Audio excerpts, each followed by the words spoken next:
I'd like to call to order the council meeting for Wednesday, November 5th. If I could please have a moment of silence followed by the Pledge of Allegiance.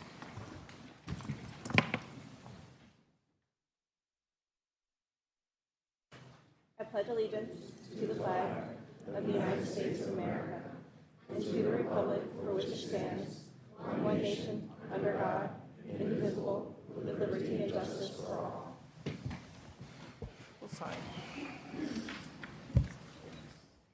Madam Secretary, can I have a roll call, please? Dustin Queenan. Here. William McCoy. Here. Adira Robinson. Here. Jasmine Griffin. Here. Natalie Colson. Here. Rashad Bates. Here. Rebecca Smith. Here. Is there a motion to approve the minutes from our previous meeting? So moved. All in favor? Aye. Aye. We had an executive session this evening about personnel. And next up, we have appointments. We have the oath of office for our new police chief, Chief Michael Trail.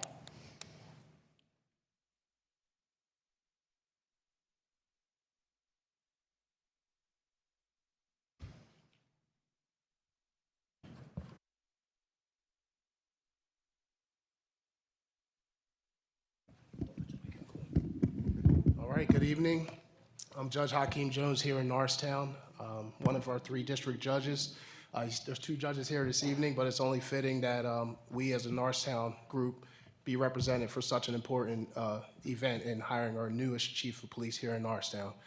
So we look forward as Norristown judges to work further with Chief Trail and his officers as the years go on. But I am going to introduce Judge Edward Levine.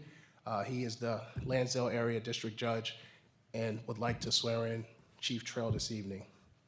Thank you.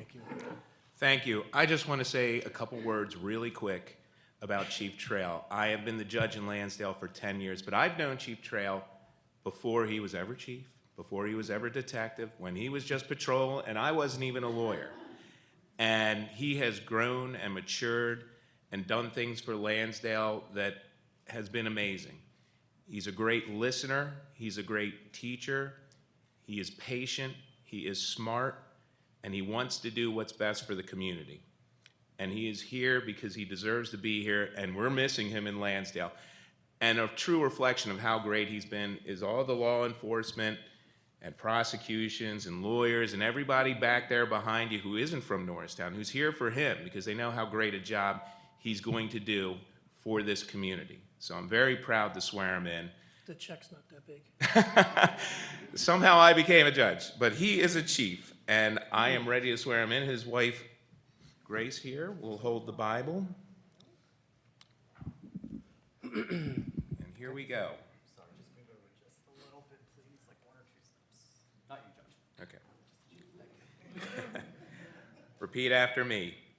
I, Michael Trail, I, Michael Trail, do solemnly swear do solemnly swear that I will support, that I will support, obey, and defend obey, and defend the Constitution of the United States of America the Constitution of the United States of America and the Constitution of the Commonwealth of Pennsylvania, and the Constitution of the Commonwealth of Pennsylvania, the Charter of the Municipality of Norristown, the Charter of the Municipality of Norristown, and that I will enforce the laws of this Commonwealth and that I will enforce the laws of this Commonwealth and the ordinances of Norristown, and the ordinances of Norristown, and that I will discharge the duties and I will discharge the duties of my office as Chief of Police as my office as Chief of Police for the Municipality of Norristown for the Municipality of Norristown Police Department with honor and fidelity. Police Department with honor and fidelity. I will uphold, obey, and enforce I will uphold, obey, and enforce the laws of Pennsylvania the laws of Pennsylvania and the Municipality of Norristown and the Municipality of Norristown without consideration to without consideration to a person's race, a person's race, color, color, sex, sex, religious creed, sexual orientation, sexual orientation, age, national origin, ancestry, handicap, handicap, or disability. or disability. Congratulations.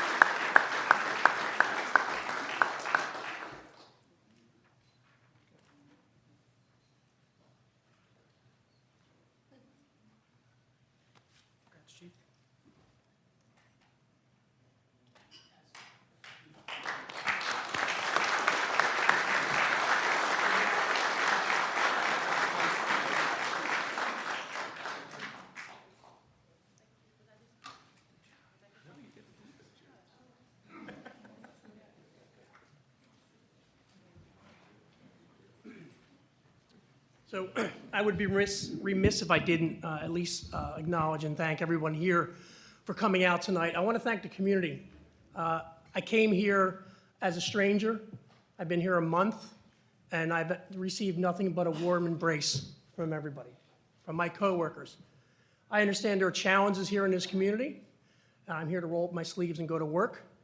I ensure, and I promise you and your elected officials, that we're going to develop a great plan to lead Norristown into the future and prosperity for not only the people who are coming here, but for the residents who have been here through the years, who have stuck it out and been there for Norristown. All of us are going to work together to develop a great plan to carry Norristown forward. We're going to manage the chaos along the way. There will be difficult days ahead, but together we will manage. And I pledge to you on behalf of myself and the men and women of the Norristown Police Department that we are going to work our tails off in service to this community and bring to everyone the quality of service that they've come to expect from law enforcement and from Norristown. Again, thank you all for your time tonight. Elected officials, manager, thank you for your confidence and trust in appointing me, and I look forward to our working together. Thank you.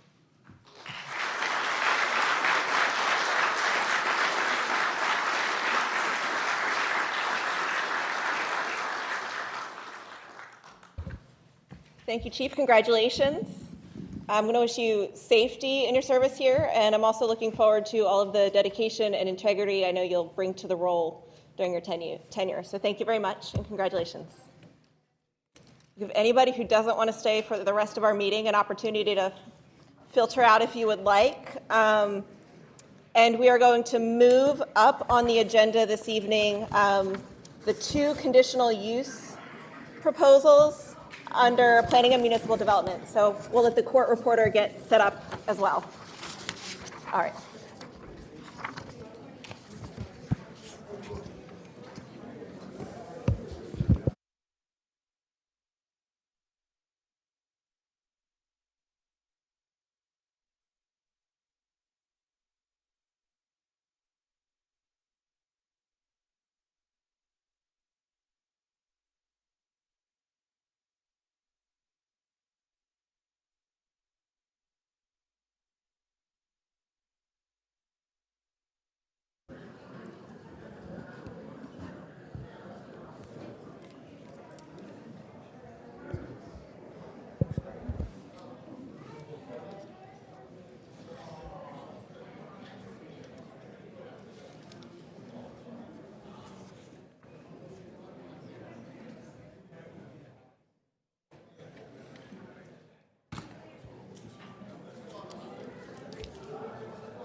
All right, and so we are moving up items B and C under Planning and Municipal Development, if you are following along on the agenda this evening.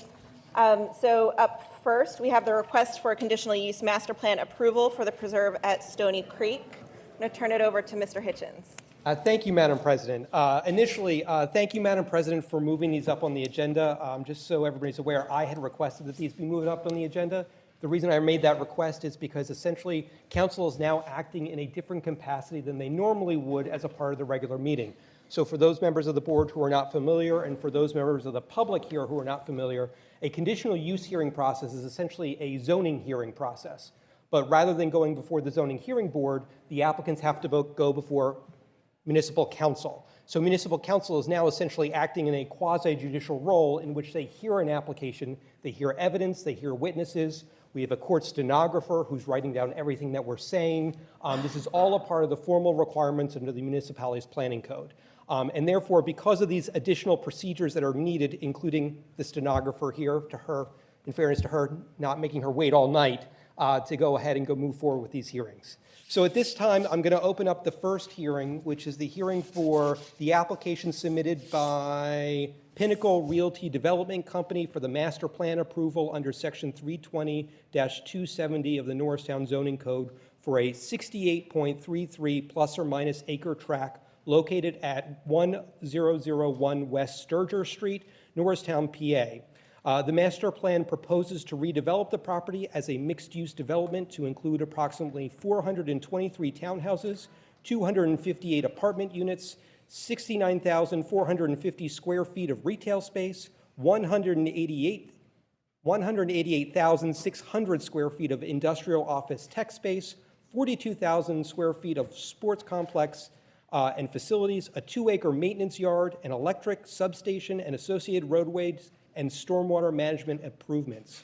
The proposed master plan will also include an integrated system of parks, open space areas available for both current and future nearby residents, as well as a utility, stormwater, gas, electric, water, and sewer improvements to service the property and proposed development.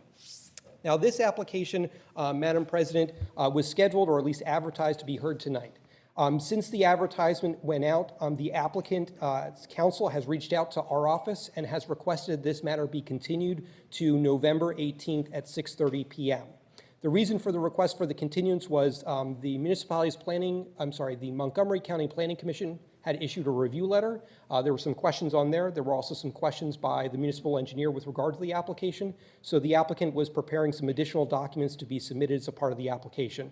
Therefore, rather than waste council's time in presenting part of it tonight and then moving it to the next meeting, they had requested it be moved to that night. So first, if I can ask, is anybody here present that they would like to become a party or that have any questions with regard to this application? Here, okay. So, good question about the public comment. First, can we get your name, sir, just so that the stenographer knows who spoke? Stephen Kovacek. Yeah. So, Mr. Kovacek, so as a part of a zoning hearing process, public comment must be accepted, but it's always accepted at the end of the application, not usually at the beginning. However, when there is a continued application, and let's say you would be unable to make it on November 18th, if you would like to make your public comment now, you certainly can to the board. Now, obviously, that's before they've heard the entire application, so I don't know, you might want to wait until the end of the application. But yes, public comment will be received prior to the end of the application. Another procedural question. Your name, sir? My name is Stephen Gill. Comments are related. I will not be. Yeah, so if you'd like, Mr. Kill, you could make a comment tonight, understanding that they haven't heard the application yet, just to make sure that your comment's been heard. Or if you'd like, you can also submit written comment, which I can mark as a part of the exhibits that I will mark into the record once it starts. You can send it to Mr. Leitner, the Municipal Administrator. You can send it to Council President, or you can just send it directly to our office. At some point, it's going to be funneled back to me, so I'll make sure that it's added as a part of the record. And if you want, you can see me afterward. I'll make sure you have our email addresses to where you can send that to. I would like to speak now. Time to do so. If you're not going to be here on November 18th and you don't want to submit written comment, yes, I would suggest you speak your public comment tonight. Okay.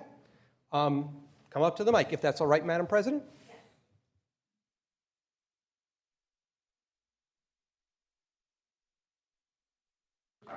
STEPHENKOVACIC. Hello all. My name is Stephen Kovacek, and I'm a resident of Norristown living on the 1200 block of West James Street.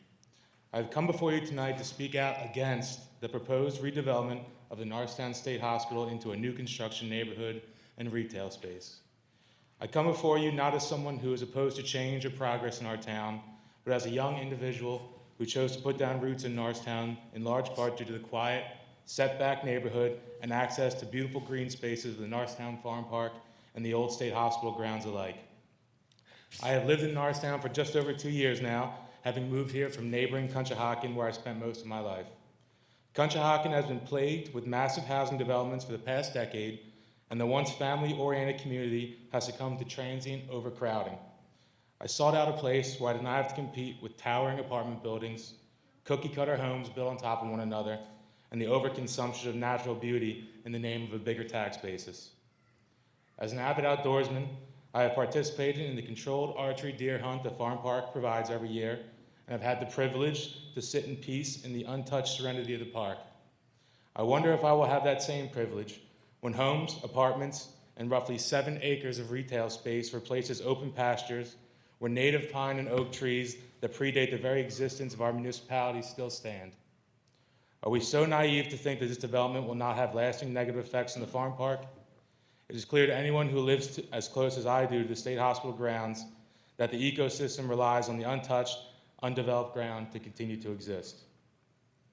There is no convincing us otherwise that this redevelopment plan, which aims to add 554 more vehicles, 728 living units, and 7 acres of asphalt and concrete, is sustainable for Norristown's trash and sanitation department, school system, already struggling with an overabundance of underserved children, or the tax-paying citizens of the surrounding neighborhoods. If the council members of the municipality of Norristown intend to move forward with this plan, then they put the greed of Pinnacle Realty Development Company and their future tenants, not neighbors but tenants, above all of us who are already living here and have lived here for a long time. If this development goes through, then I won't let them push me out by overcrowding my home. I'll be sure to leave the town I thought I could start my very own family in long before this monstrosity of a project can come to fruition. Thank you. Would anybody else like to provide any public comment because they would not be here on the 18th of November? Okay, hearing nothing, then at this time, Madam President, I would ask if a member of council would like to make a motion to approve a continuance of the application of Pinnacle Realty Development Company for their conditional use application to November 18th, 2025 at 6:30 p.m. here in this room. Would any member of council like to make that motion? So moved. Second. Roll call? Yeah, might as well do a roll call to be safe. Madam Secretary, could I have a roll call, please? Justin Queenan. Yes. William McCoy. Deidre Robinson. Jasmine Griffin. Natalie Colson. Rashad Bates. Rebecca Smith. Aye, the ayes have it. The conditional use will be continued to November 18th. Thank you, Madam President. So I'll move directly into the second application. This is another conditional use application. This one was submitted by 33 West Lafayette Street, LLC, who is the property owner. And they are seeking a conditional use application in order to authorize or allow the construction of a 14-foot by 49-foot changeable message off-premises outdoor advertising sign on the facade of the existing building at 333 West Lafayette Street. I believe their counsel is present tonight. He's handing out packets. So while he is doing that, I will go ahead and mark some documents into the record. I'm going to mark as ZHB1 a copy of the legal ads for tonight's hearing. I'm sorry, I said ZHB1. That should really be counsel, so C1. I'm going to mark as C2 a copy of the application that was submitted by the applicant, as well as the various attachments that were included. And those attachments included the decision by your zoning hearing board, photographs, and other documents. As C3 is going to be a copy of the municipality's the Montgomery County Planning Commission review letter dated September 5th, 2025. And as C4 is a copy of your engineer's review letter by Pannoni dated August 21st, 2025 with regard to this conditional use application. Would the applicant's attorney like to identify himself for the record? Can everybody hear him? How about now? Okay. Do you want to say that again? Joe Clement with Whistler Pearlstein. Thank you, Mr. Clement. Do you have any witnesses here tonight? I do. I have with me Joe Wolf, who is the authorized representative of the applicant. Okay. So at this time, would you want to have Mr. Wolf sworn in? I would, please.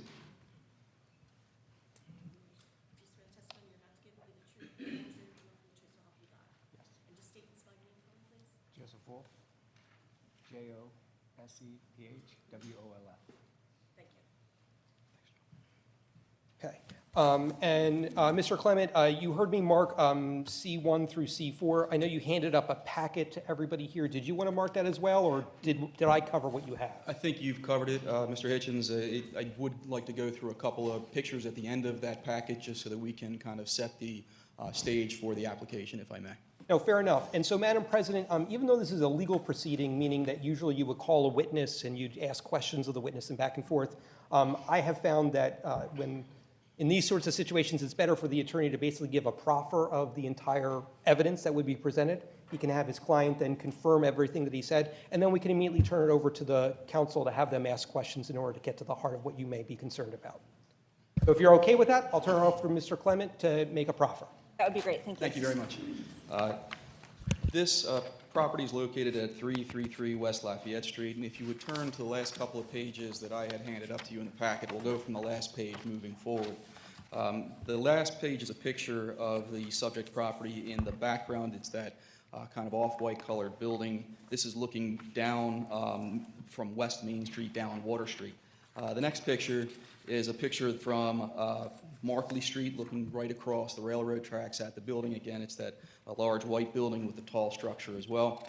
Third picture is a picture of the building from the corner of Water Street and West Lafayette Street. Again, that kind of off-white colored building with the taller section associated with it. And lastly is a picture from the intersection of Markley Street and West Main. You can see behind the traffic light, that is the building in the background. The final picture is a rendering of what we are proposing to do. The sign is 14 feet. It's actually by 48, not 49, 48 feet, 672, I believe, square feet in total. We did go to the zoning hearing board, as Mr. Hitchens had indicated, and were given relief to allow for that size sign to be attached to the side of the building. This is not anything that would be considered a land development, so we go right from this proceeding, if you decide to grant our application, right into a permitting process. We did receive some conditions in accordance with that approval. We're willing to comply with all those conditions and make them part of the record in this proceeding and make them a condition of approval if you so choose.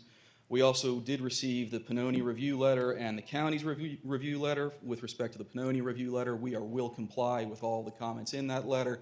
It's just a matter of timing. We will comply before we are given permits for this project if you are inclined to grant our application. With respect to the county review letter, there is only really one comment that differs from the Pannoni review letter, and that's with respect to the timing of the number and the number of messages, how often the sign would change, if you will. That really should be handled as part of the PennDOT process, as the Montgomery County Planning Commission indicated. However, if for some reason it isn't handled as part of that process, we'd be willing to comply with whatever reasonable conditions that your engineer would suggest for us in terms of the timing of those changes. I was here actually about a year ago in front of you all with this same application just to get a read on what conditions may be placed on this particular application. We did agree to certain prohibitions on advertising, so what I call no red light district stuff. So no adult entertainment, no tobacco, no alcohol. We also agreed that in the event that there was a need for it, that the borough could access the sign, or we would provide access. So if there was an emergency notice for flooding, storms, road closure, we would provide that access on a temporary basis and allow that to be part of the messaging. Other than that, I have nothing further for you. We are asking for you to approve this evening. If you have any questions of me or my client, we'd be happy to answer them. Council, is there any questions? Before you ask questions, Madam President, can we have your witness just confirm all the testimony you just provided? Absolutely. Thank you, Mr. Hitchens. Yep. So, Joe, if you can step up. Joe, you've heard everything that I've said this evening? Yes. And if given the opportunity, would you adopt that as your own testimony? Yes. Thank you. Thank you, Madam President. Council, do you have any questions? Councilwoman Robinson. I have a question. You mentioned that there were some conditions that you thought particularly that would be a matter of timing. I was wondering if you could offer some more clarity around what you mean by a matter of timing. Sure. So traditionally, there would be a land development process after a conditional use process. Here, we don't have that land development process. It's straight to permitting. So as far as timing is concerned, your engineer has indicated certain things that would need to be provided, like the color of the back of the sign, an engineer drawing showing that it can structurally fit to the building, those types of things. That would all be part of the permitting process and would be completed before a permit would be issued.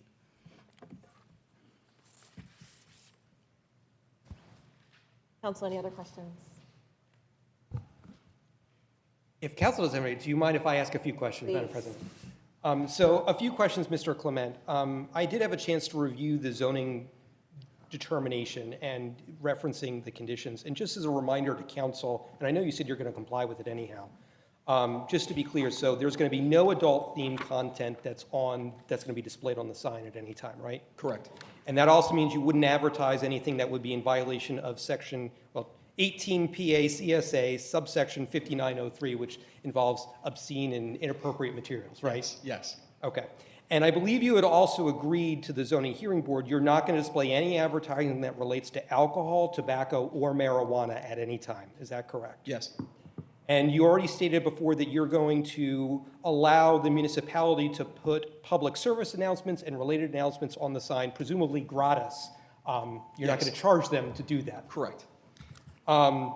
Now, you also agreed that you were going to comply with the PennDOT standards for compliance for the sign. Is that correct? Yes. Now, with regard to the PennDOT standards, I believe one of the comments that was from the county was about having to obtain a PennDOT off-premises outdoor advertising device permit. Do you recall that in the review letter? Yes, it's in both the review letter from the county and the town, and the borough's engineer. Do you know, does such a permit exist, or is that required? There is a requirement depending upon your location of the sign as it relates to PennDOT roads. We're not sure if it is required here, but we will certainly find out from PennDOT and make sure that we obtain that permit if required. Okay, so it'd be fair to say that if it's required, you will obtain that before getting your permitting in order to get it installed? Yes. Okay, perfect. And you already said that you're going to provide structural plans to the satisfaction of the engineer prior to being issued any permits. Yes. Now, with regard to going back to the sign, would it be fair to say you're also not going to put anything that would be considered obscene or profane language on the sign? Yes. Would it be fair to say that you're also not going to put any verbal or musical announcements or noises that would be emanating from the sign at any time? No sound or smells. Just visual. And so speaking of the visual, would you agree that there's going to be no animation, there's going to be no movement on the sign? It's just going to be basically taking a static image to a static image, or was there something else planned? I believe that's correct. Whatever PennDOT would require us would be what we would be, whatever PennDOT would allow for display on that sign would be only the things that would be displayed. So the things that you're talking about with respect to its proximity to the road probably aren't allowed. Okay, so if PennDOT would say animation is not allowed because of the proximity, you're going to comply with whatever PennDOT has to say? And presumably that's because PennDOT believes there is a safety issue there, and that's why it's required. That's correct. You're going to comply with the municipality's codes 320-326B3H, which relates to the dimming of the sign at sunset. Is that correct? Yes. Okay, just want to make sure. And in terms of the copy change, if I'm understanding correctly, what you are offering, you don't know how many times this is going to be changed per minute, do you? We don't know, and it varies depending upon proximity to PennDOT roads and speed of travel. That's why I'm saying PennDOT is normally the arbiter of such things. If for whatever reason they're not, then we certainly will agree to whatever reasonable conditions the township engineer would provide. And would you agree that those conditions by the engineer, assuming PennDOT doesn't apply, even if it's higher than industry standards, your client would be willing to accept? Yes. Okay.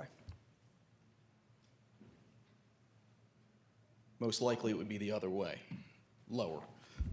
Understood. At the zoning hearing, was there any public comment, or were there any objectors there? No. Okay. Has your client received any comment or any has anybody reached out to your client about what they're proposing? No, and to be clear, this is part of a larger redevelopment of the entire block. My client and its related entities own that entire block right now.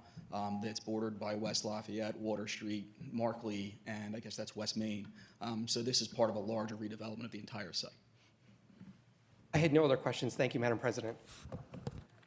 Councilwoman Robinson, was that a question? Yes, I just had a question, but you partially started answering it. I believe you said that you're kind of on that entire kind of portion there.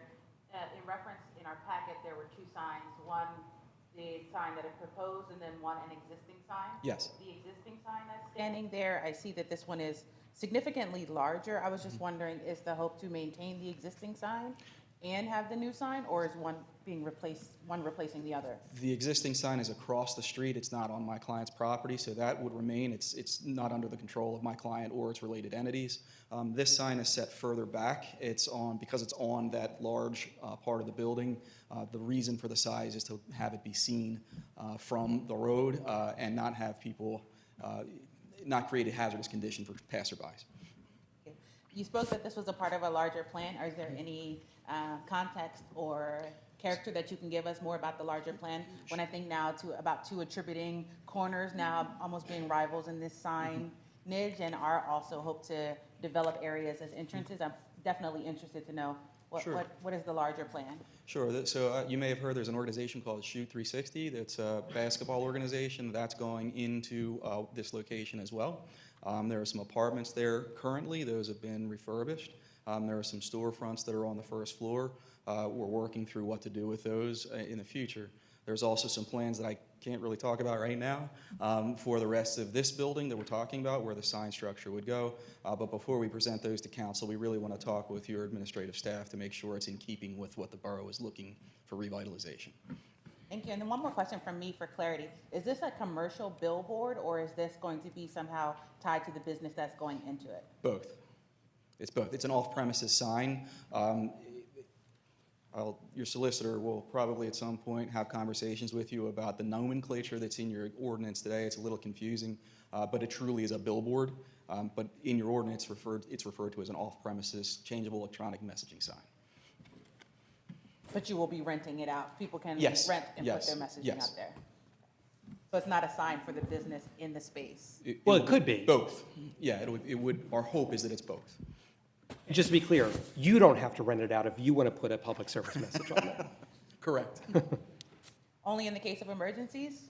Or would there be a running cycle of municipal information that would be a part of yours? Our offer was emergencies, or if there were some kind of notices that needed to go out for emergency purposes. I'm thinking road closures, storms, snow emergencies, things of that nature. If there were a one-off event, for example, if there were a Halloween parade or something of that nature, I'm sure that my client would be willing to help with the borough to make that announcement. I think that sounds like a good idea, not to twist an arm or to name anything more, but I mean, emergencies are definitely important, but so is enrichment and other ways that we can highlight the community. And if there is an offer for some type of partnership or reality to convey messaging, that's Yeah. interesting. And the way that it's phrased in the zoning hearing board decision and order, I believe it's announcement.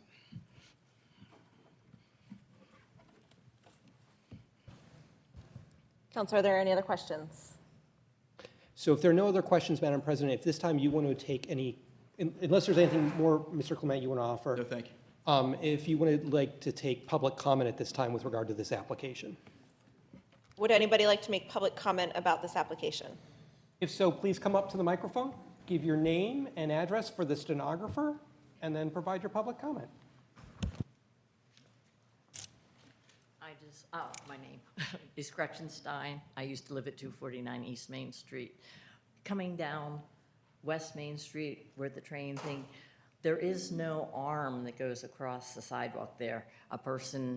There's an arm that stops the traffic, but no arm like over at the next place over that comes down. A person could actually walk in front of a train.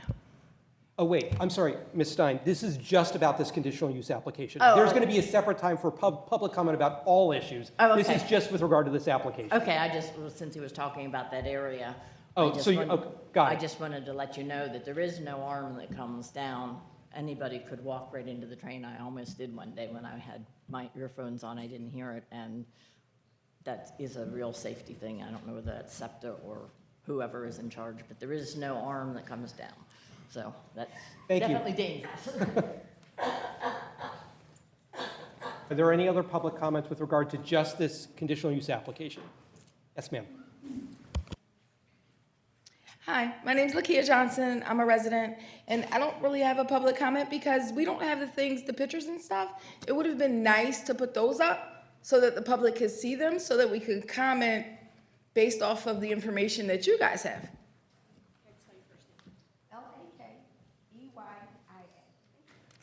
So, Ms. Johnson, if you'd like, I'm happy to hand you the packet right now if you want to take a look at while we're sitting here.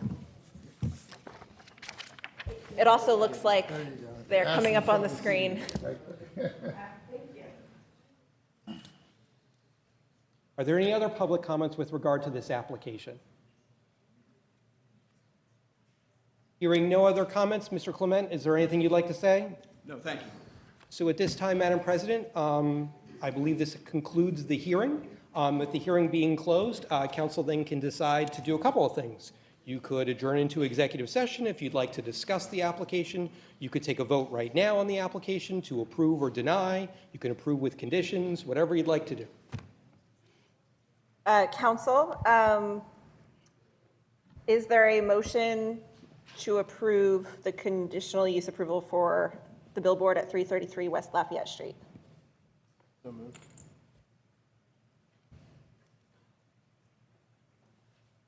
All right, I'm seeing no seconds there. I will move on to the next option. Would anybody like to make a motion to approve with conditions that they would like to add? Or perhaps, Madam President, could we adjourn into executive session for a few minutes? Because you certainly are entitled to do that with regard to the application. Maybe get a sense of whether council's prepared to take a vote tonight or if they'd like to take a vote some Sure. A motion. Is there a motion to adjourn into an executive session? Yep. Is there a second? Second. All in favor? Aye. We're going to adjourn into executive session. We'll be right back out. Thank you.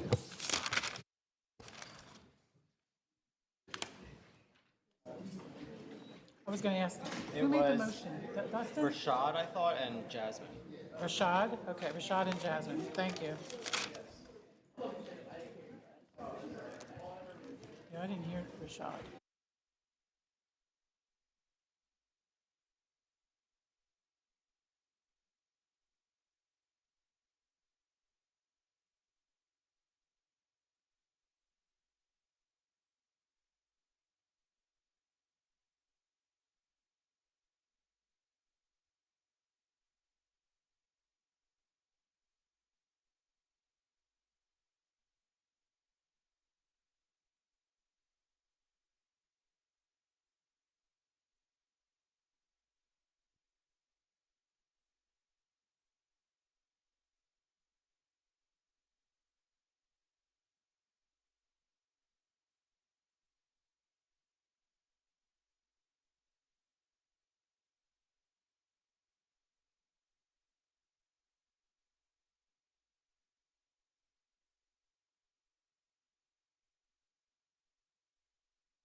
All right. Thank you, everybody. We're going to recall the meeting to order. Thank you all for your patience. Remind we are waiting for one more person.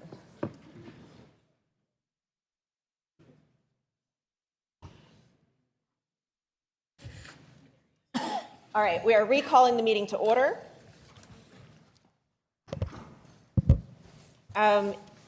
Is there a motion to approve the conditional use approval for billboard at 333 West Lafayette Street with conditions as explained by Mr. Hitchens? So with that, the conditions would be the standard conditions that would be applicable to any conditional use application, meaning, compliance with all permitting requirements, compliance with all testimony provided, with the additional clarification that the term announcements shall include special events, activities, and municipal messages as requested, when needed and as reasonably requested by the municipality of the sign owner. Do you have any objections to those conditions, Mr. Clement? There was also one question I meant to ask before the motion, and that was, you had explained to us a little bit about the legal considerations that we could consider in this conditional use approval. That is correct, and I apologize, Madam President. Just so that the public is aware, a conditional use application is like a special exception. And for those who do zoning law, a special exception is neither a special nor an exception.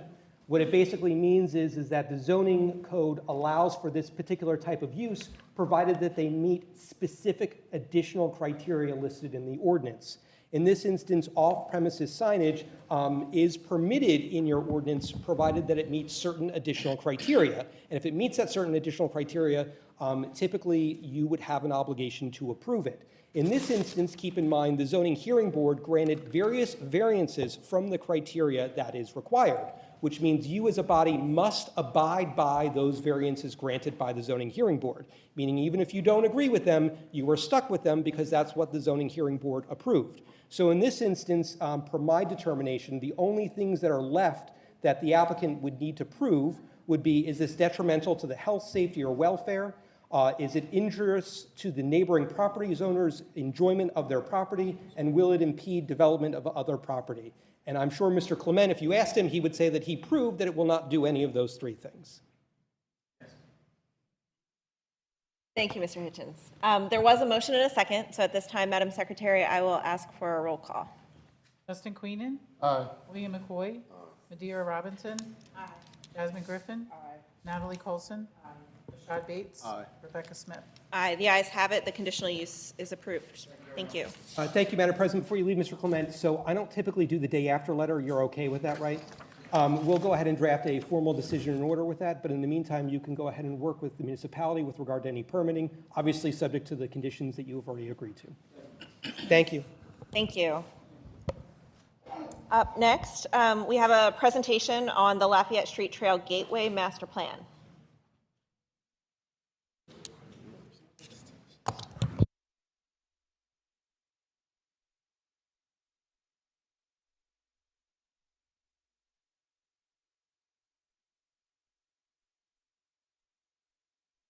Open Space Planning Manager, thank you, at the Montgomery County Planning Commission.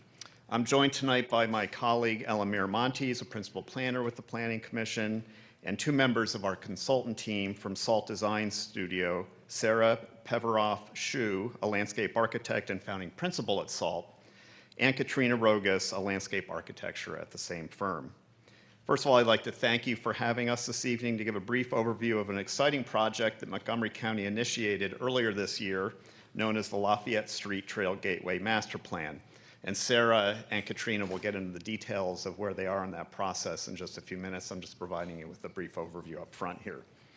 In 2024, the county received an $80,000 grant from the William Penn Foundation to fund the development of a master plan for the approximately 1/2 mile long green space along the Schuylkill River Trail between the Trail Junction Center, which is located at the DeKalb and Lafayette Streets, and Ford Street right here in the heart of Norristown. For years, this area along the trail has been largely underused and underappreciated. And as you may remember, the county's 2020 Trail Access Diversity and Awareness Plan recommended activating the trail and the Lafayette Street Gateway area through a series of enhancements, including improved trail access, gateways, trail amenities, signage, as well as public art. Ultimately, once realized, this vision will provide a safe and welcoming gathering space, large enough for small community events and other programming. As a means of advancing this vision, the county decided to pursue a master plan to explore innovative and appropriate ways to heighten community use and enjoyment of this public space. Just this past summer, we hired Salt Design Studio to bring its planning and design expertise to the process of exploring these future potential enhancements through the development of the master plan. This effort is especially exciting given that we just recently broke ground on the Trail Junction Center, and I know some of you were there. This is the building that's at the intersection of the Chester Valley Trail and the Schuylkill River Trail right in Norristown at the road intersection of Lafayette Street and DeKalb Streets. And we're grateful for the active coordination with and support from Norristown as the master planning process unfolds and continues into next year. And we look forward to developing a plan for this space that will serve Norristown residents and trail users for the years to come. So with that, I'm going to turn it over to Sarah and Katrina, who will give you some more detail about the project. Thanks. Yeah, can I ask? Oh, that would be one. All right. Hi, everyone. Thank you for having us this evening. My name is Katrina Rogas. This is Sarah Peveroff-Shu, and we're with Salt Design Studio, as Bill introduced us. So we have lots of fun visual aids. I hope everyone can see the screens. So I'd like to start with a little bit of project context. I'm going to give you all a little bit of background of what we've been working on since we started working on this project with Montgomery County Planning Commission back in July. So starting with the project context, just to orient everyone with a map of Norristown here, we started looking at the key open spaces and parks and trails of Norristown. And as you can see on the bottom, towards the edge of Norristown, closer to the Schuylkill River Trail, falls our site of the Lafayette Street Trail Gateway, highlighted in pink. It's a little hard to see because it is a little linear strip there along the Schuylkill River Trail. We did a little bit of a dive into relevant demographics information, including looking at the population of Norristown, the age distribution, and race and ethnicity composition. One thing we did start to look at when we were looking at demographics was the community health indicators. And really the prevalence of the chronic conditions are underscoring the role of open spaces as everyday wellness interventions. And really looking at this site, you can see in the asterisks here in these different diagrams that we found and put together, you can see where the various community health issues are falling in relationship to Norristown and the project site. So looking at things that affect physical health and mental health as well. Next, we looked at the history. We really tried to get to know this place of Norristown and the site itself, starting at the very beginning of when Norristown was founded and founded as the county seat for Montgomery County, and moving through the transportation history that's really critical for this specific site itself, from the development of the Philadelphia and Germantown and Norristown railroads, and moving the industry into this area, so through the textile mills and the industries that even continue on today. And then shifting the focus from the industry and the rails to trails. So looking at how the railroad began to abandon certain sections, and then how the trails started to come into this area. So moving into the 80s and the 90s, the Valley Forge to Philadelphia section of the Schuylkill River Trail was developed in sections, including in Norristown. And then finally, we looked at the more recent changes. So looking at this site from 2004 and into today. So you can see how the site is highlighted here in pink. So looking at how a parking lot that was once there has now been removed, and the impacts of the East Lafayette Street improvements, widening, and right-of-way improvements there have really impacted the site. You're seeing a lot less vegetation as well, and we'll get into a little bit of that when we get into our next slides. So once we focused on the larger context, we started to really hone in on the site itself. This is just an overall project site map just to orient everyone a little bit closer into the site. I know it's a little hard to see on the large screen here. Bill set the stage for where we're located here. The Trail Junction Center is all the way on the left side of the page. We have this narrow strip of land that's about 4 acres with a half-mile section of the Schuylkill River Trail running along it. And it ends on the east side, at Ford Street. And there's some photos there at the bottom. If you're not intimately familiar with the site, of how open it feels, what the trail looks like, there's a large historic railroad crane right in the center of the site, which is a really nice relic as well. So diving into some further detail, we as landscape architects really need to get into the nitty-gritty of what this site entails. So we looked into the natural features as a starting point. 2 key aspects here, hydrology and topography. This site is positioned right in a couple of major flood zones because of the proximity to the Schuylkill River, of course. And that means that any interventions that are proposed on the site have to go through a flood development permit process, which I'm sure you're all very familiar with. We also have some interesting topography here on the site. The rail line and the Schuylkill River Trail almost act as the high point as a ridge running linearly across the site. And then the water falls away towards the Schuylkill River in that direction, and then it falls towards East Lafayette Street away from the trail, almost creating a low point there at East Lafayette. The other thing we looked at was site exposure, and really we were thinking about this from a sensory experience being on the site. The sun exposure, which you can see in the top diagram there, it's very open. There's not a lot of shade opportunity, minimal at best. So that's what we're highlighting there in the yellow outline. We also have the proximity to the sewer treatment plant, which is just to the south corner of the site. And there's a small map there, a little hard to see, but the prevailing winds, when those winds pick up, that smell comes right into our project site. So those are some sensory experiences that we noticed and we started to map here. And then the other thing to consider is the noise concentration. So the proximity of the rail lines closer to the Schuylkill River, and then being bound by East Lafayette on the other side. We're dealing with some higher decibels when there's large traffic or trains going by. We also focus on site access and circulation. So of course we have the Schuylkill River Trail, as we keep mentioning, going through the site, really large component right now. And then the other feature here, looking at what our site access points and our accessibility is as it stands today. So in these large pink triangles, we've highlighted those access points from East Lafayette coming from Norristown into our project site and what those connections are to the trail. I'll just note also that we've been mapping the Norristown bus lines as well, thinking about connections outside of our site and into the Norristown community and kind of connecting those transportation points. And then finally, the last set of maps here are our regulatory frameworks.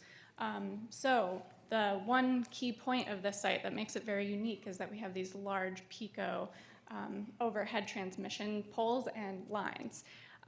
Though the parcels of this property are owned by Montgomery County, there is an easement in place by PICO. And so right now, the area denoted in this kind of peachy pink is a 10-foot aerial easement, meaning we cannot put trees or build anything that would be higher than 10 feet off the finished grade. So it's restricting. We also have a surface easement around the poles themselves and the bases of those, 25 feet square around each of those. And then the final map at the bottom here is showing our zoning. So our site is right in the middle of the downtown riverfront zone. So within that boundary, anything in this district aims to foster a mix of uses to complement the historic downtown character, promote revitalization, and create public riverfront areas for outdoor recreation. So right in line with what we want to do. So I also want to touch on some of the engagement that we've been doing so far since we started this project.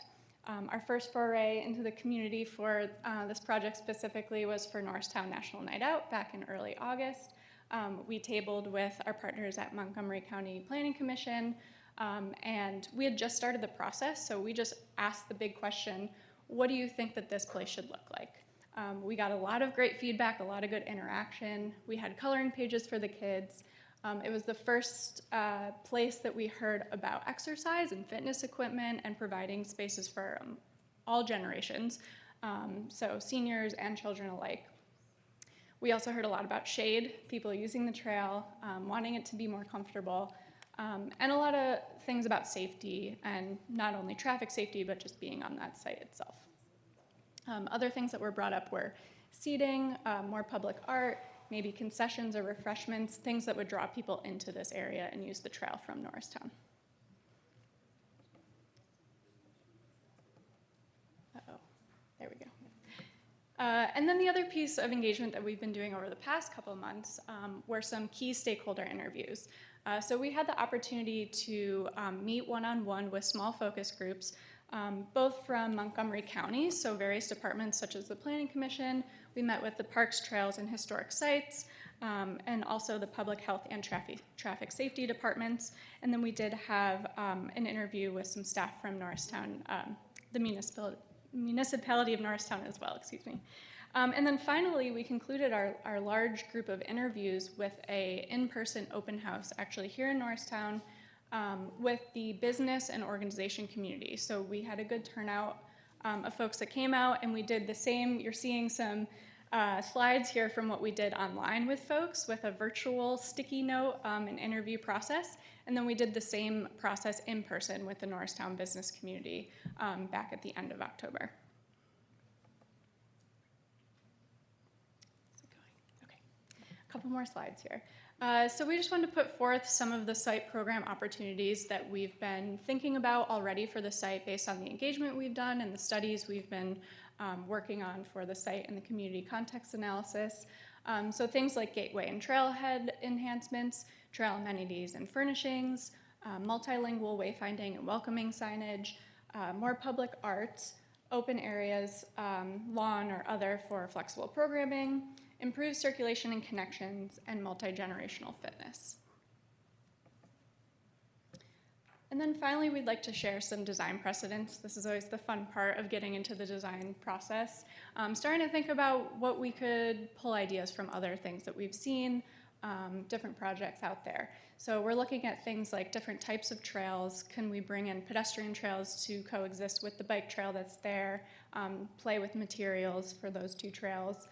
Thinking about public art, how that art could be playful, very bold, bring people into from the community and vice versa. Also thinking at ways that we can be creative with providing shade that might not necessarily be trees, but still working with those easement issues that we have to deal with. And then finally, this is very small to see, I know, but I'll just give you the highlights. Just where we are in terms of the project schedule. So we're just concluding our phase 1, which is really focused on site discovery and visioning, all of this engagement that we've been doing and collecting information, and our site inventory and analysis. And we'll be wrapping that up very soon. And then we'll be starting the design process. So at the end of November until about the end of March, we have about 20 weeks that we'll be working on design. We'll be coming back to this group a couple more times in the next phase where we'll be sharing the different design concepts that we're going to be developing, and then ultimately the final one that comes out of the whole process. And I would like to say thank you. If there's questions, I do also want to point out to everyone that's here, there's a QR code that's open for a public survey about the project. So if anyone wants to scan that and take our survey, we'd be open to anyone filling that out. So thank you. Any questions? Thank you. Council, any questions? I have a handful. That sounded like a lot more than it is, I promise. That's fine. I just want to say thank you for including people's public input and also your own sensory experiences on the trail. I have used a lot of the Montgomery County trail system, and I enjoy it a lot, but I think that your assessment that this is a particularly sunny stretch of trail with no shade is very true, and that is not true of most of the rest of the Schuylkill Trail. And so I'm interested in seeing what any creative less than 10-foot shade options available to us would be. My question is, so you've just designed until about March, right? And then what does your process look like after the design phase? Good question. So we're just completing the master plan. That will go to the Montgomery County Planning Commission, and they will use that to secure funding for future implementation. That process will also need to include future design documentation that would be suitable for construction and going through the permitting process and all of that, because there will be a lot given the location of the site and the easements in place. So our project goal is just to have the nice plan in place for everyone to take beyond and actually make it happen, if that's useful. That is. I don't have a time frame for that for you, but. It's useful, yes, thank you. And then just wanted to add on, in addition to shade, I think that there are a lot of like cool things to see along the trail network, and I like that you're proposing things like public art or things that would draw people to this particular section of the trail. Yeah, great. Any other questions? Thank you very much. Thank you for your presentation. I had two. Oh, you had questions? Yeah. Oh, I didn't hear you. I'm sorry. It's all right. Vice President Bates. So I had two questions. So I saw that you guys had pedestrian trails, which I think is great. Now, are they? I saw like the picture of it, like veering off of the trail. Are they going to be that way, or are they also going to be with the bike trail too? Just like saying this is the bike lane, this is the walking lane. That is something we're going to explore in the next phase. Okay, and would that mean like making the trail a little bit wider? We might. Possibly, yeah. I guess, when you talk about it. The goal is for us to bring a few ideas to the public, all of you. So we hope everyone comes out to give us their opinion. There's a couple different ways. You certainly can split them and separate the cyclists from the pedestrians. Lots of folks like that. Sometimes that doesn't work. It might not work given the topography of the site. We really have to look, we have to actually start putting pencil to paper and taking a look at it. It might be that it's just a very broad trail with something down the middle. Okay. But we'll bring a couple options out Sounds for the good. public to take a look at and let us know what they think. Okay, thank you. And then the next, I guess, suggestion is, since you will be doing that, I saw a picture icon of benches. Will you guys have like real benches and not the benches that are just to stop homeless people from laying on them? Because I'd rather have real benches, if that's a suggestion. See, It's a that's a good- great suggestion. Good note. Thank you.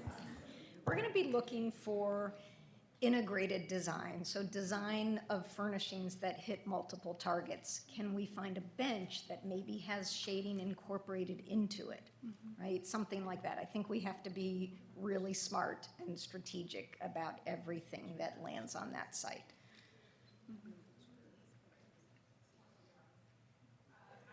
Not as much related to the work, but cheers to you. I'm excited to see what more you have when you bring back. Just in particular, in this set of materials that we had, you had up on your early slides some history. I love some history around Norristown, I always do. But I didn't see that in these. Is there a chance that we can get shared on the trail to rail? Oh, yes, absolutely. Yeah. Thank you. Yes. All right, thank you. Thank you.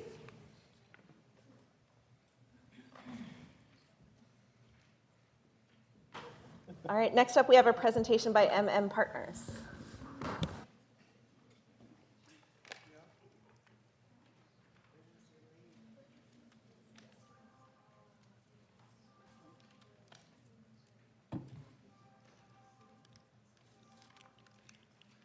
Good evening. Thank you really for making time for me to come here tonight and present where we are on this project. Following that project is pretty exciting.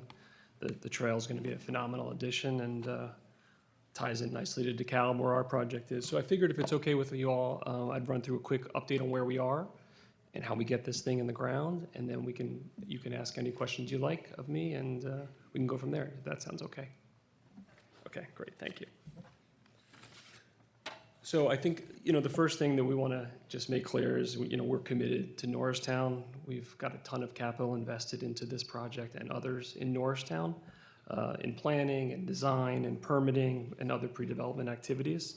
And the goal remains the same as when we first presented the RFP, which some of you were here for, some of you weren't, was to deliver a very high-quality Class A brick building on the corner of Main and DeKalb next to the beautiful new courthouse that you guys have put together.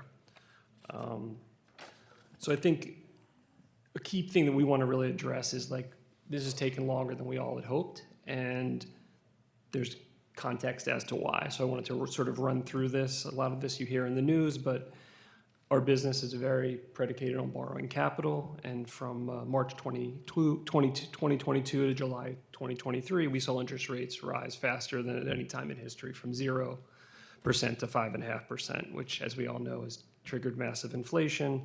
And at the same time, across the country, a huge amount of new apartments were delivered in cities and towns everywhere, creating oversupply and reducing rents. So if you take all of these things together, what it's done to our industry is it basically froze lending from your traditional construction lenders because they were scared.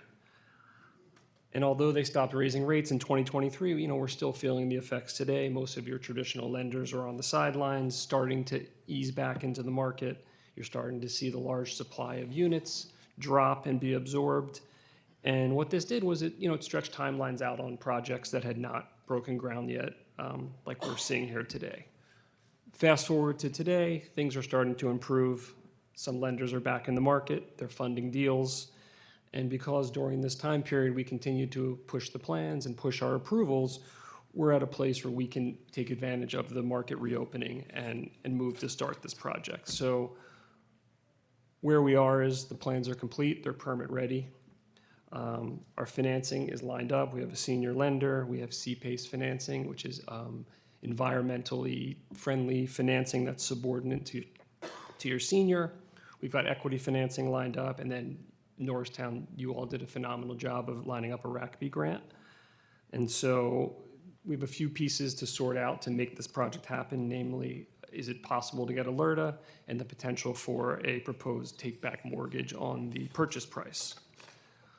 So I think it's important to sort of take a step back and look at, what does it take to deliver a project of this caliber in Norristown, which has not seen this level of development. I guess the Luxor was probably the last project in like 2016. In traditional kind of, let's say you were building in King of Prussia or Conshohocken, you'd finance a project with 70% standard senior construction loan and 30% cash equity. It's very straightforward. It makes sense. I don't want to say it's easy to do, but it's easier. In Norristown, where the rents are what the rents, we've had to get very creative. And so if you look at what our capitalization structure looks like, we have a very, what's called low leverage senior loan of 40%. So that's compared to where a normal project will be at 70%. We then have to layer in C-PACE financing, the RACB grant, this proposed take-back mortgage, and then the cash equity that we'll be bringing to the table. So in a market like Conchi or KOP, it can support a conventional capital stack. In Norristown, because of what the rents are, and we think we can drive nice rents here, it still makes it harder to finance this conventionally, and hence why we've had to be very creative with the capitalization. So the question is, why is there a need for both alerta and the take-back mortgage? And I think what's important to recognize is, if we were building the building that we showed you in Center City, Philadelphia, or King of Prussia, or Conshohocken, or Cherry Hill, New Jersey, or wherever you are, it's going to cost you the same amount of money. The difference is how much rent can you generate from the building, and that's what dictates how much money you can borrow on that property. Today, the rents in Norristown are lower than these other places I've mentioned, yet the construction cost is the same. So it creates a feasibility gap that we have to solve for. So the idea on alerta is you stage in the taxes to give the property time to get its feet under it, stabilized, get some rent growth. And it's important to note that to date, because the property is municipally owned and tax exempt, it generates no real estate taxes, nor has it since it's been under municipal ownership. The proposed take-back mortgage helps to bridge the upfront capital costs that are needed to offset the rent differential that we see. So if you take these tools along with the creative capital structure, that's how you're able to build a Class A building in a market like this. In terms of alerta, obviously the tax rate in Norristown is higher than some of the surrounding areas. On a project like this, in the 4th or 5th year of completion, you're probably looking at a $400,000 to $500,000 a year tax bill, which is a very high tax burden relative to the rents that a property like this could generate. And so the purpose of the alerta program, which is in place, is to help offset that gap to make projects more feasible. So it's a market-based solution and not necessarily a subsidy. And then we also wanted to, sort of address another project that we have trailing behind Main and DeKalb. And I think when we presented our RFP, we were very clear that our experience in the Brewerytown neighborhood in Philadelphia, where we had developed, $150 million worth of projects, the whole idea of why it was successful is because we were able to stage developments to really create a lot of activity so that it wasn't one development trying to drive revitalization, it was multiple projects. So, this project is following through on what we suggested in our RFP, that we were going to do other projects. We want to get Main and DeKalb in the ground and then be in a position to follow it with Erie Street. Pre-development takes a really long time, so you have to start this stuff well in advance of when you want to. And the whole idea of working on Erie now is so it's ready to go after we close on Main and DeKalb. Erie Street sits in the historic district. It's two what were formerly law firm offices, so lawyers would rent desks in there. Most of those tenants have vacated not just our properties, but a lot of properties around the courthouse. There's not a ton of demand for these sort of small professional offices. And looking at the building as like a conversion into 6 or 8 apartments, the costs and the proposed rents just don't justify the spend. And our view is, a more vibrant development that ties into our site, that ties into the former prison site that you guys have an RFP out on, and all of this stuff together, along with the trail and the hospital and all of these exciting things happening in Norristown, are what's going to really drive the revitalization. So that's what I have for you all. I'm happy to answer any questions. And again, I can't thank you enough for your time, your support, and allowing me to come here this evening. Council, do you have any questions? Councilwoman Robinson. I have a question. First off, will we be able to get a copy of these slides as well? Oh, of course. Okay, great. And first of all, nice to meet you. I know that this project has been underway for some of it way exceeding my tenure and my time here. Just to catch up so that I understand, can you help me understand? I think when you first initially came into this project, it felt like this was happening a little quicker. Can you help me understand what was the delay? Why are we here?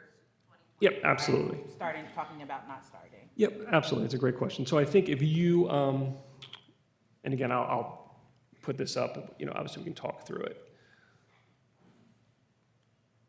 So, the issues that we had was interest rates rising precipitously during a period from 22 to 23, never seen before in our business, and our business relies on borrowed capital. That's how you finance projects.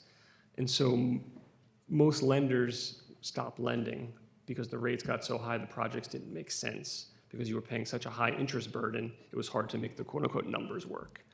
In addition to that, pre-COVID, tons and tons and tons of apartment units were planned, under construction, and delivered into the market at the same exact time as rates were going up.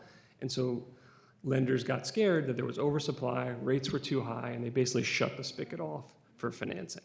So during that time, all we could do is keep advancing our plans. And it does take a good deal of time to develop a set of plans for a building of this size. It does take time to work through the approval process that is in Norristown and Montgomery County. So during this period, we've gone through that process. We've gotten all these approvals along the way. We spent lots of money on plans to get us to a place where now that things are opening up, we can proceed with the project. But it's a very good question. You mentioned about the rents here in Norristown. I was wondering if you could put a number Absolutely. to that logic. And then you also talked about being able to drive nice rents. Could you describe what nice rents are? Yeah, sure. So I think the rents that we think we can generate at a project like this are probably $1,200 a month to $2,000 a month. To put that into context, a similar product of brand new construction in King of Prussia would be $2,000 a month to $4,000 a month. And to the point of it would cost us the same amount of money to build this building there as here, but you're getting almost double the rent. And the $12,000, is that symbolic of a one bedroom? 1,200, yeah, it's like a 500 square foot studio, exactly. Yes.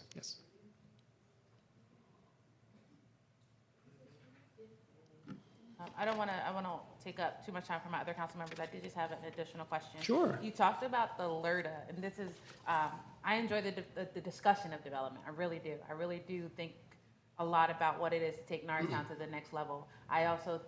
It's hard to constantly hear the comparisons to surrounding communities where the investment is different and the investment is viewed differently. You mentioned the LRTA, and I just had to write it down because I found it so striking. You said the LRTA isn't a subsidy, it simply is to level the playing field.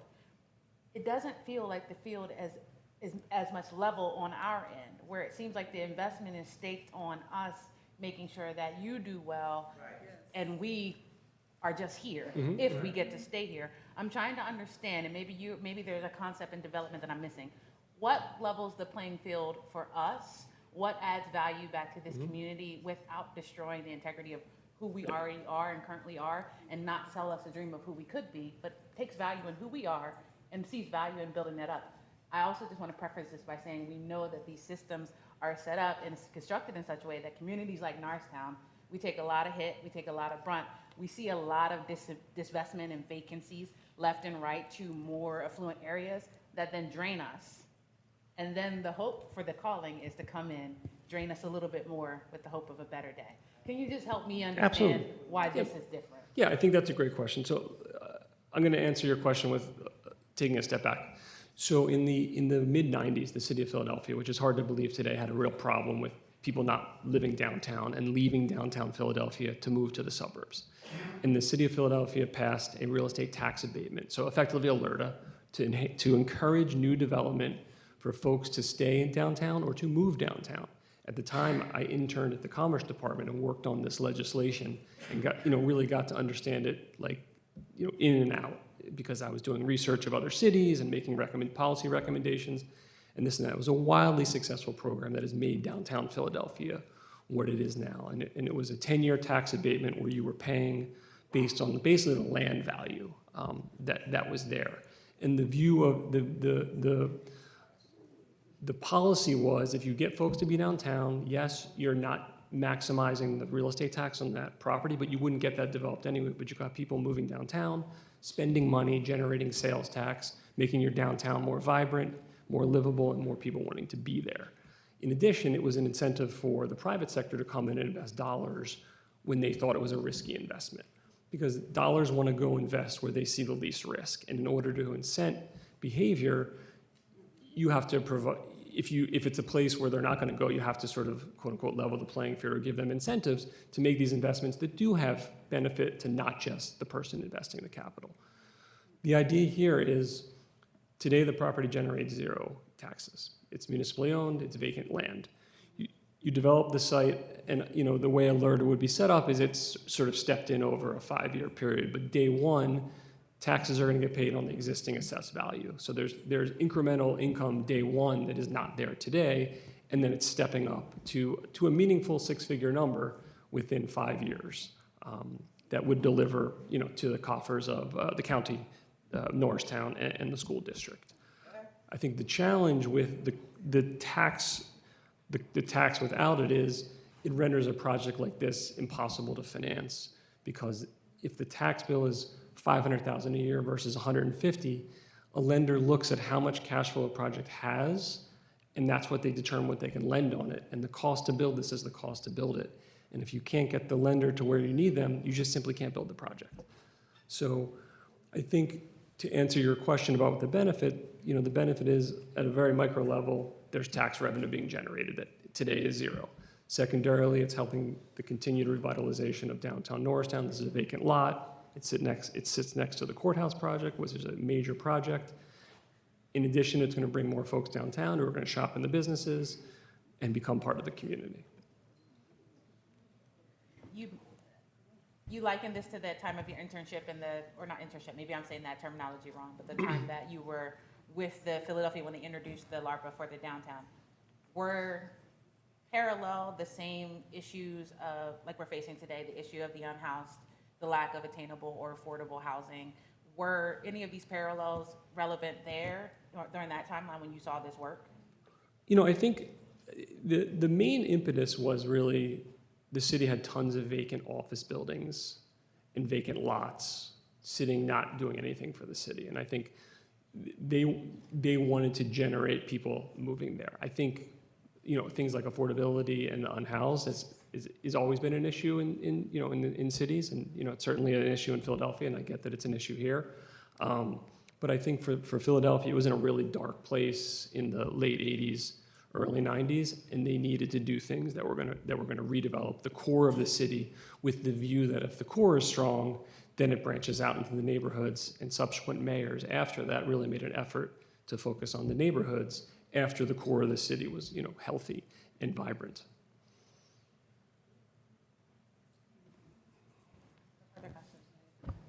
I have a question. Have you scheduled an appointment to talk to the school board? Because that's where the bulk of the learner has to come from anyway. Our portion is a lot smaller than theirs. Yes, so there have been discussions that have been going on. We understand that there's going to be a meaningful change at the school board when they have the new board coming in January, and the intention would be to file an application at that time in January. But there have been preliminary discussions. Yes, sir. Right. And I know one thing that people want to know. Let's say everything goes the way you want it to go. When can we expect the first piece of dirt to be dug up? You and me both. So I think we'd have to work through an understanding that everyone's aligned on alerta. That it's obviously to your point, the school board kind of goes first, right? Because they take the biggest, they get the biggest chunk. We've had obviously discussions with the folks here in Norristown at the county. So I think a lot of it's going to be driven off of that time frame. Right. But we're prepared to make application on that ASAP. I mean, it's not an onerous application. Like, we could get those done very quickly, and then in short order, get those in and start the process. But I think because we have to wait for the school district, they're sort of dictating the cadence of the timing. Okay. My question is also LRTA related, sort of the opposite of that. What happens if you don't get the LRTA? And I say that because I'm one of the council members who was here originally in the original proposal, and one of the reasons that I thought your proposal particularly stuck out was it didn't need or rely on extra help or subsidies, and now it does. And I'm wondering what happens if you don't, and how much longer we have a vacant lot at Main and DeKalb if you don't. I think that's a great question. I mean, I think one thing that's important to sort of look at is like pre-2022, which is when we were putting this all together. You could borrow as much money as you needed to from banks and traditional construction lenders. It was a different world. Money was, I don't want to say it was free, but interest rates were near zero. So projects could support much higher rates of debt, which made these pencil and not need subsidies. The problem is the market has changed and we don't have control over that. And in order to build what we've committed to building, and we only want to build, we're not going to try to value engineer the building to something that looks like crap, pardon my French. It doesn't have brick and isn't at the caliber that it needs to be. Unfortunately, there is the need for these things in addition to a really complex capital structure, as I demonstrated to you guys, where you have 6 different sources of capital, which is not the norm. But in order to get this done, that's what is required, and we're prepared to do. Yeah, thank you. I understand the change in markets, both on your end, and also we feel it on a municipal budgeting level. We all feel it on a personal financing level. And I know that all of that was out of your control, but also 2 other elected governing bodies are out of our control. So I wonder if there's a real answer to, like, what if it doesn't get done? I don't really have an answer to that question. I mean, I think we're committed to this project, and we'd have to just find some other way to make it work. I mean, it's the best answer that I can give you right now. We're not prepared to walk from it. We have too much time committed. We've committed to doing it, so we'd have to get very creative. But this is what we do for a living. We solve problems. Nothing is easy in our business. Nothing is linear, and you work with the hand you're dealt, and you figure out a way around it. And then to your next proposed project, which applications have already been submitted for then. I guess I'm wondering, I know that they're separate projects, how there's not money for this project, but there is money to start another project. And then how do we know that we don't end up with kind of 2 vacant lots in our town center area? Yeah, I mean, we wouldn't start construction on that until it's financed and approved. Let's take a step back. If it's approved and folks see to approve it, which would be great, you'd line up financing and you'd go ahead and build it. We own the buildings. We've owned them for some time. We've spent some dollars on pre-development, but these are not huge dollars in comparison to what you're referencing as to why you haven't started Main and DeKalb. The real money comes in when you start construction and start demo and then rebuilding what's there. And the idea of the 2 projects is you'd share the same general contractor. They're near each other. You'd stage them so that one's ahead of the other. Obviously, Main and DeKalb would be first. And that's where you get some economies of scale, where you can use the same subcontractors and have them working on both projects. So timeline-wise, is there a situation in which we have two sitting empty vacant lots in our town center, and we're not really sure if or when construction is going to start on either? No, we would not proceed on demolishing, if we were approved to do so, Airy Street without everything lined up and being able to go. Council, any other questions? Councilwoman Griffin?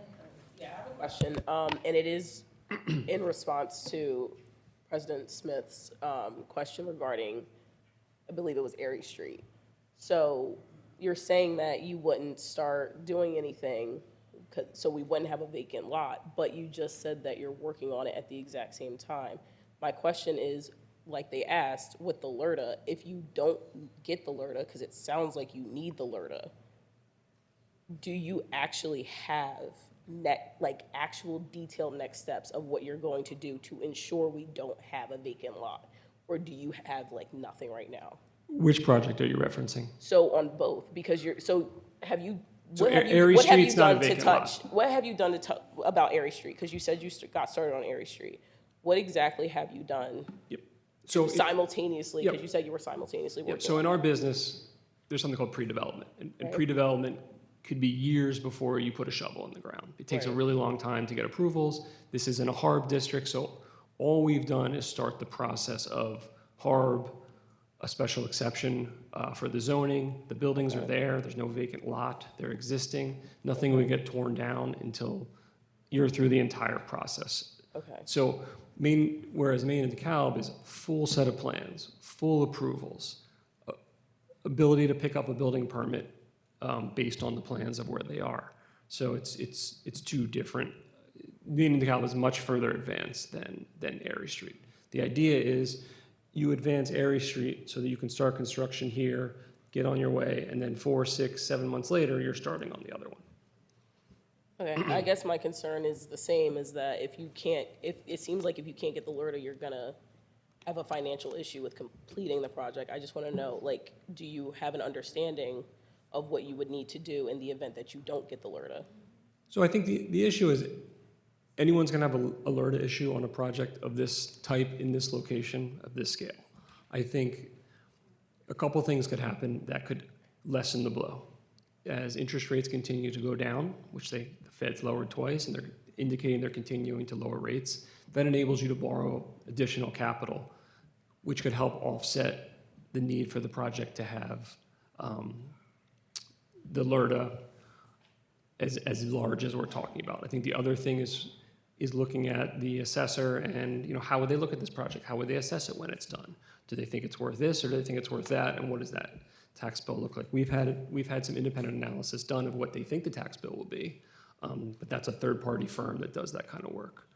So I think these are some of the things that we would look at as a alternative if the LRTA is not something that folks want to do.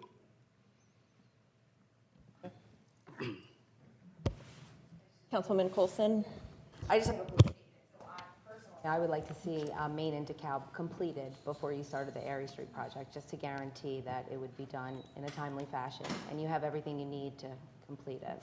That was just how I feel.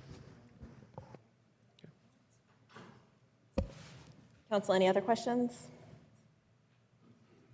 Thank you Thank so you. much. I really appreciate your time and your comments and questions. Thank you. Thank you. Have a good evening. All right.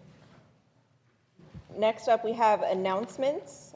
Typically, the Vice President does announcements. Vice President Bates did prepare them, but he had to step away, so I'm going to read them for him.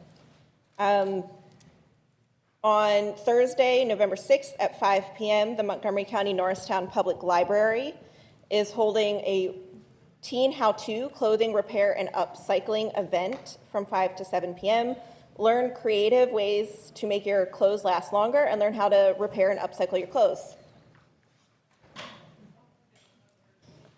Reuniting Family Bail Fund is having a fundraiser, a smoke and whiskey tailgate game and watch party for the Eagles and Packers game on Monday, November 10th at 6 p.m.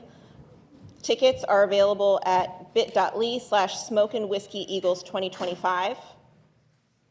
Norristown Recreation Center will be holding a Friendsgiving Gather and Give. Come enjoy a hot dinner with Norristown Recreation Center starting at 4 p.m. on Tuesday, November 25th. Afterwards, we'll be giving away coats and more. And so that is at the Recreation Center.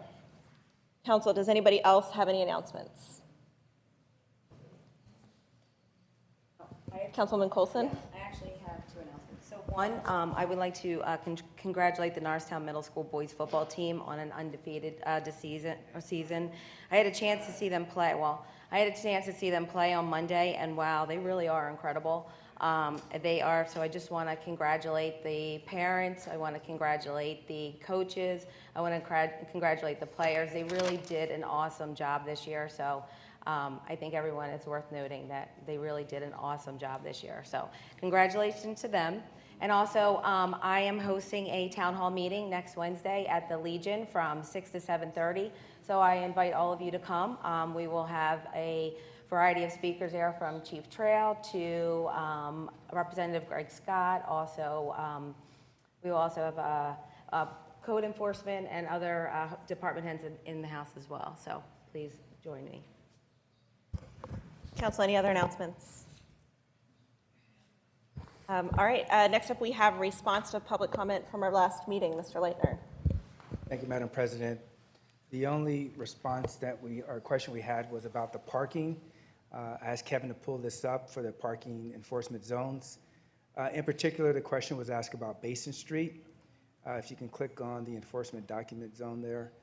So people are asking whether the parking, this is the maintenance route schedule. So if you go on the website, this shows the maintenance route for all the streets within Norristown.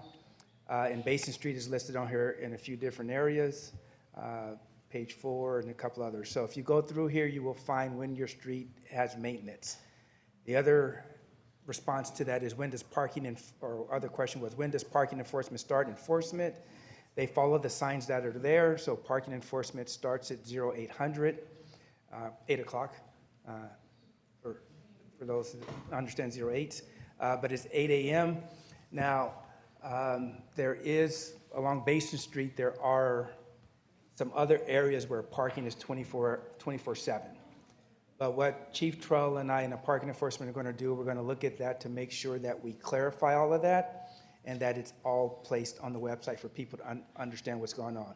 But as of now, what we're doing is enforcing it from 8 a.m. till 16 or 4 p.m., 4:30 p.m. Thank you. Madam Secretary, do we have any public comment this evening? Yes, Stephen Cattell. Where you been from the other thing? He was the other. I believe Mr. Cattell left because he left me a note to send him an email about how to provide public comments. So I will send that note, Madam President.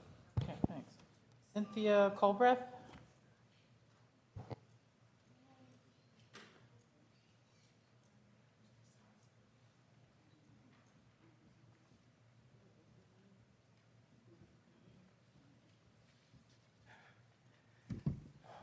Good evening, council members, and thank you for allowing me this time to speak.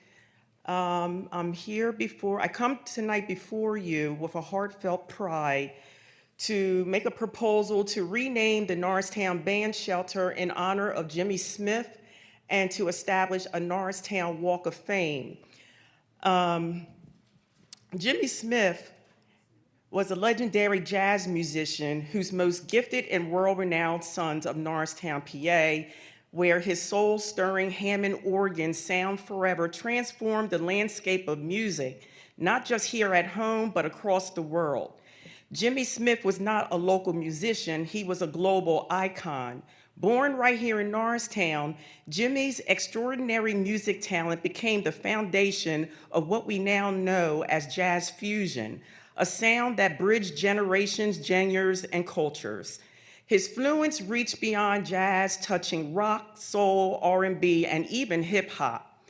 The Beastie Boys, in all of his genius, paid tribute to Jimmy by sampling his masterpiece, Root Down, on their hit hip-hop album, a nod to his creative brilliance and enduring relevance.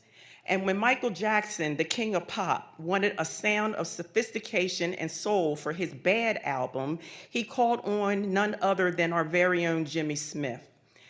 As one Norristown resident recently wrote on a Facebook social media page, Jimmy is easily the most famous person ever to come from Norristown. He is known to jazz fans all over around the world. Renaming the Bandshell for him might be appropriate as well, and I could not agree more. A fitting tribute, renaming the Norristown Band Shelter. Now that the band shelter has been beautifully restored, we have before us a golden opportunity to breathe new life into our town's history by naming this landmark in Jimmy's honor.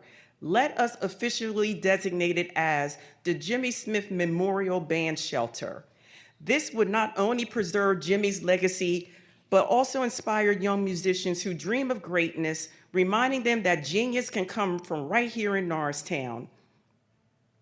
Well, Celebration Jimmy Smith Day, Root Down Party at the Park. To commemorate this special dedication, I propose that the municipality host a Jimmy Smith Day, Root Down Party at the Park next summer. Let's invite local bands and school musicians to participate in a battle of the bands, performing Jimmy's most iconic pieces, reimagined through their own styles and instruments. This will be a community-wide event filled with music, unity, and pride, celebrating not only Jimmy Smith. Thank you. We have it. We have it. Thank you very much. It's a good history for us. Oh, we all have it. Thank you. Thank you. Heather Lewis? I'm sorry. No, Heather.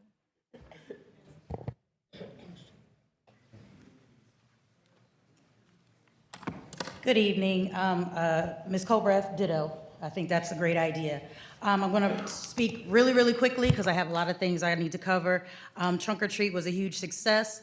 We serviced over 500 kids. I want to thank all of the Municipal Council that made commitments and honored those commitments and came out, and the department heads that came through, to the Municipal Council and department heads and contractors that made commitments and didn't honor those commitments, and the lackluster support from the rec center, shame on you. As I hear you twist the arms of developers wanting billboards and things to be added into their projects when you can't support the projects that are here in Norristown. So shame on you. Also too, shame on Norristown for not mentioning the former mayor, Ted LeBlanc, and his passing. So if anybody doesn't know Ted LeBlanc, the last mayor, toss it for Ted. His funeral service will be this Saturday at the Norristown Church. No, it's not at Ebenezer anymore. It's at the 508 Marshall Street, one of those churches. Power of Church. So that's that. So rest in peace, Ted LeBlanc. And so, Mr. Leitner, thank you for sending me the contract for the survey, so to speak, for the parking meters and things like that. And so as I was able to go through it, and I'm gonna try and do it really quickly, one of the questions that was asked, not by only by myself, but by another community member, but also by, I believe, Councilwoman Griffin, was how much is this hourly rate, this person being paid, or that Norristown's being charged hourly, $150 an hour. Pretty round number, I think you should have remembered that. But you didn't, so I had to do a right to know. And I would challenge anybody that gets a right to know, please come and share your findings, because they're not going to do it. Okay? So some of the things, and Mr. Odenigbo, you know I love you. I'm gonna give you your flowers tonight, because Mr. Odenigbo did all of these studies that you just hired this person to pay $50,000 for, okay? And then you came back and got an amendment to give him, first, excuse me, I'm talking really fast, I got 46 seconds. The original contract was 200 hours at $150 an hour. That's $30,000. Then you signed an amendment giving them license to, at whatever leisure, to spend the rest of the money. So that's $50,000. Then you came back in August with a new contract for another $40,000 at $150 an hour. So again, for all of the studies that was already done by our more than qualified Public Works Director, who, and when I was on council, and apologies, could not afford to give him a raise. You just spent $100,000 that could have went to this man who is more than qualified and who has served Norristown unequivocally below his worth. 4 seconds. Share your right to know.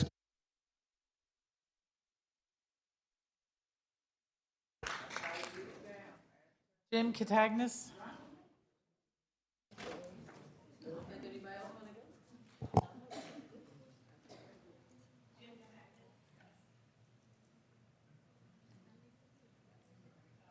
Todd. No, I'm sorry, Gretchen Steins first.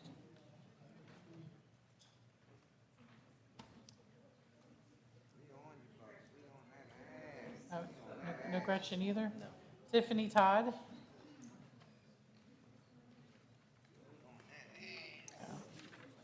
Good evening. Thank you for allowing me to speak. First, I just wanted to thank Councilmember Queenan and Administrator Leitner for working with me on parking issues around the Human Services building. I know, hopefully, this will progress forward and we'll get some resolution on things, so I appreciate you for that. I also want to take the time to thank anybody and everybody who came out to vote yesterday. We really appreciate seeing everybody's face. That being said, I wanted to talk about the proposed amount of $47,365 for 100 Dell technology monitors. When I look at the proposed 2026 budget draft, that is $4.3 million more over the 2025 budget. Don't hold me to numbers. I'm just, like, everybody do your research. Everybody look. I could be wrong on my numbers, so check. And leave it a $3.3 million deficit for the 2026 fiscal year. I'm like, how are we here? I mean, I think I know how we're here. But I have some questions. How old are the current ones? Are they too old to be able to be uploaded with new and required programs for day-to-day operations of Norristown? I'm reading through everything, and it says something about needing conference and things such as that. Does Zoom not work on them? Because I lived on Zoom through COVID. We need to buckle down on things. Most of the residents in Norristown, we can't afford to update our monitors. We make what we have work. And in light of the budgets that we're looking at, we need to make things work. Is there a grant for the monitors? Because the proposed 2027 budget spending increases are, I can't even. Where's all the money coming from? On the backs of the residents here in Norristown. We are already taxed to death. So I'm having a problem with spending this kind of money on monitors if the current ones are working, and we need some answers. I mean, meanwhile, tax abatements are going out left and right to home builders, while we, the people who are invested here in this community, we have trudged through this community for days, years, decades, generations. We're here, we're paying some crazy taxes. It's nuts. So the bottom line is, can we get back to basics? I mean, we're expected to pay our taxes, and it makes me crazy seeing this, what we're doing to our residents. We, the people in Norristown, we have stuck it out in Norristown, like I said, year after year, and I think you guys can stick it out with some monitors. I mean, unless you literally can't upload your new programs to do your day-to-day business. Thank you very much. Vero Conderas? Last name. Vero? Vero? Oh, is that Vero?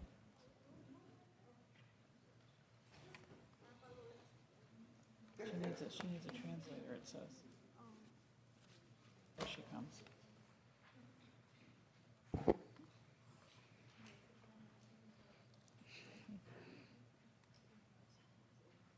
Hable usted primero y ya después yo le empiezo a traducir, pero en partes. Okay. Mi nombre es Verónica Cadenas. My name is Veronica Cadenas. Soy residente de Norristown. I'm a resident from Norristown. Mi comentario hoy es sobre los negocios. My comment today is about the businesses. Yo tengo un emprendimiento. I have a business in here. Y el día domingo llegó un bombero a casa sin aviso. And on Sunday, there was a firefighter who came into the business with no call or anything. Sin notificación, preguntando por mi negocio. With no paperwork and just asking about my business. Entró a mi casa sin un aviso previo. He just came into my home with no paperwork or anything for me to know why he was coming in. Ayer la policía también llegó y no traía tampoco nada. Also yesterday, police department came in and they also didn't have anything for me to prove that they were able to come into my home. Lo cual eso nos asusta. Which that scares us. Aquí en Norristown, nosotros los latinos vivimos y tenemos negocio. Us as Latinos, we're here, we have homes and we have businesses in Norristown. Pero no tenemos apoyo de la municipalidad, no tenemos recursos. But we do not have your help or resources to help us. Mi pedido es que ustedes implementen procesos para seguir contribuyendo al desarrollo de la economía de Norristown. I'm here to ask for your help to have more resources and help for us to bring our businesses out to the community. Los negocios latinos y los nuevos emprendimientos también pagamos taxas aquí. Gracias. Us as Latino people, we have our business at homes and we also pay taxes. Thank you. Thank you. Excuse me, what's the name of your business? ¿Cuál es el nombre de su negocio?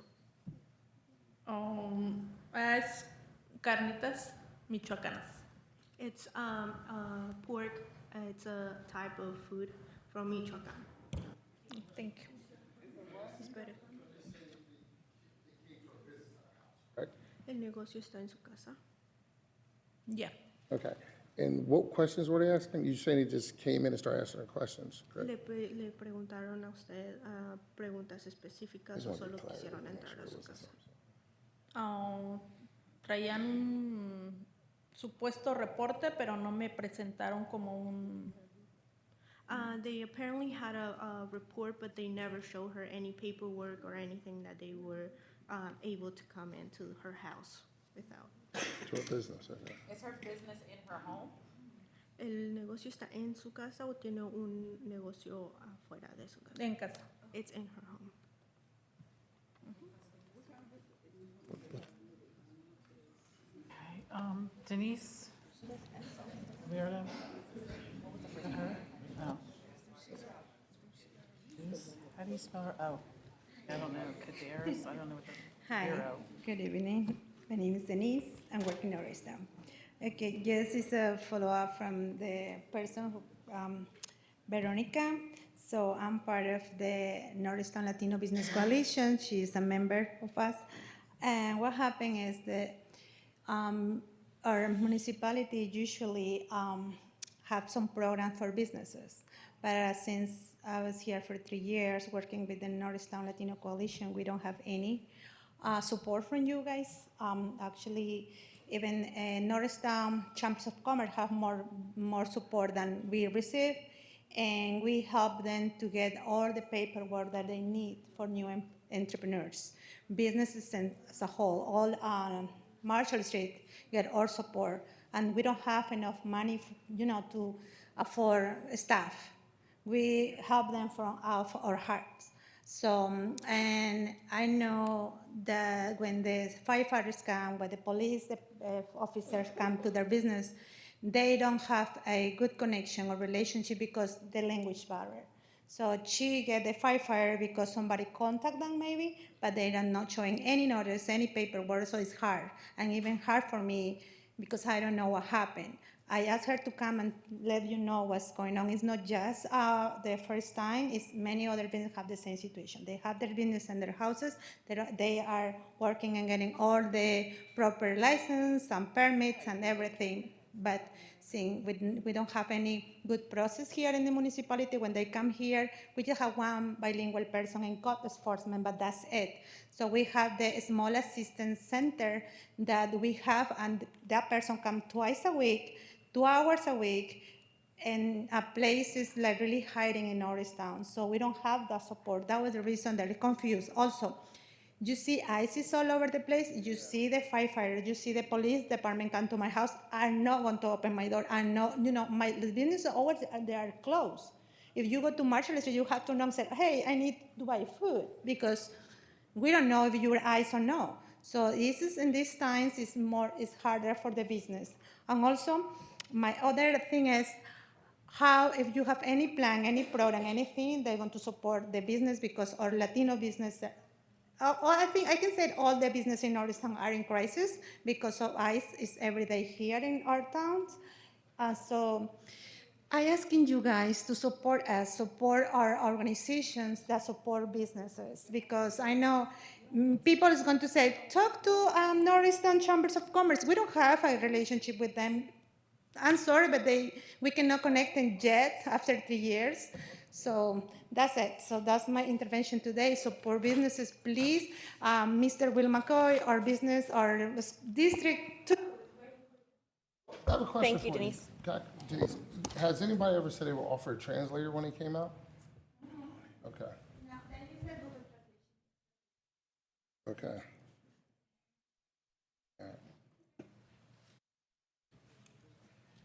Lupe, I don't know how to say the last name. L-U-N, is it Silva? Silva. Lupe Silva? Thank you.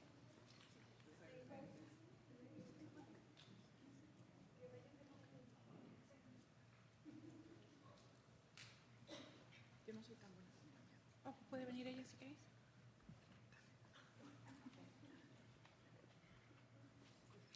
Hola, mi nombre es Guadalupe Silva. Hi, my name is Guadalupe Silva.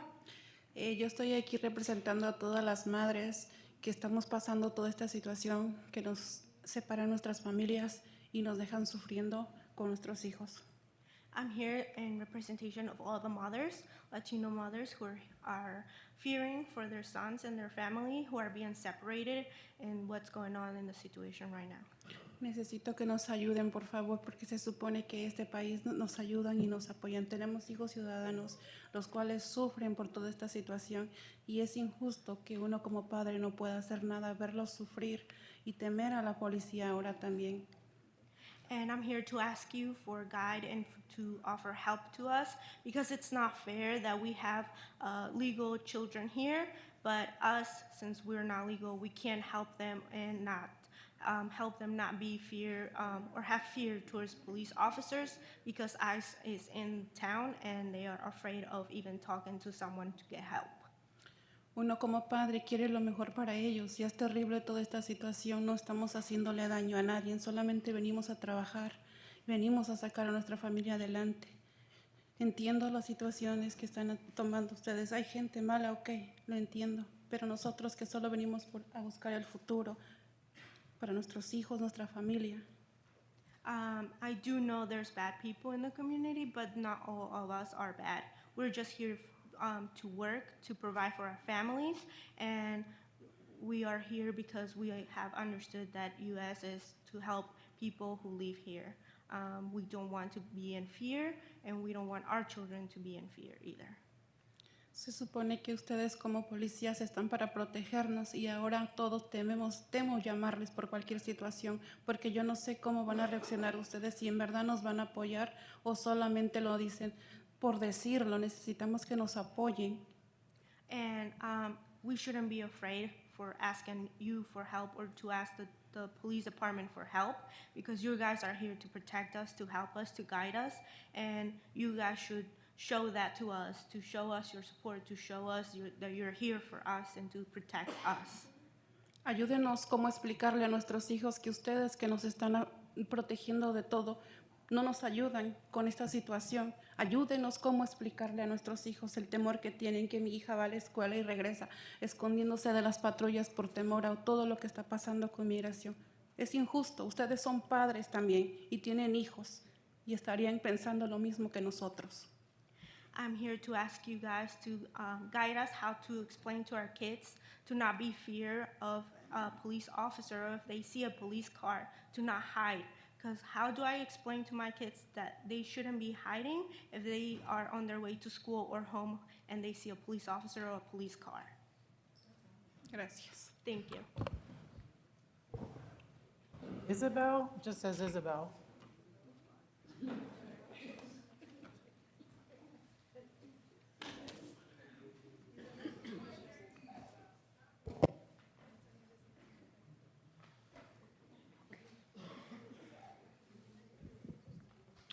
Buenas noches a todos. Mi nombre es María y también mi pedido es, por favor, de la manera más atenta.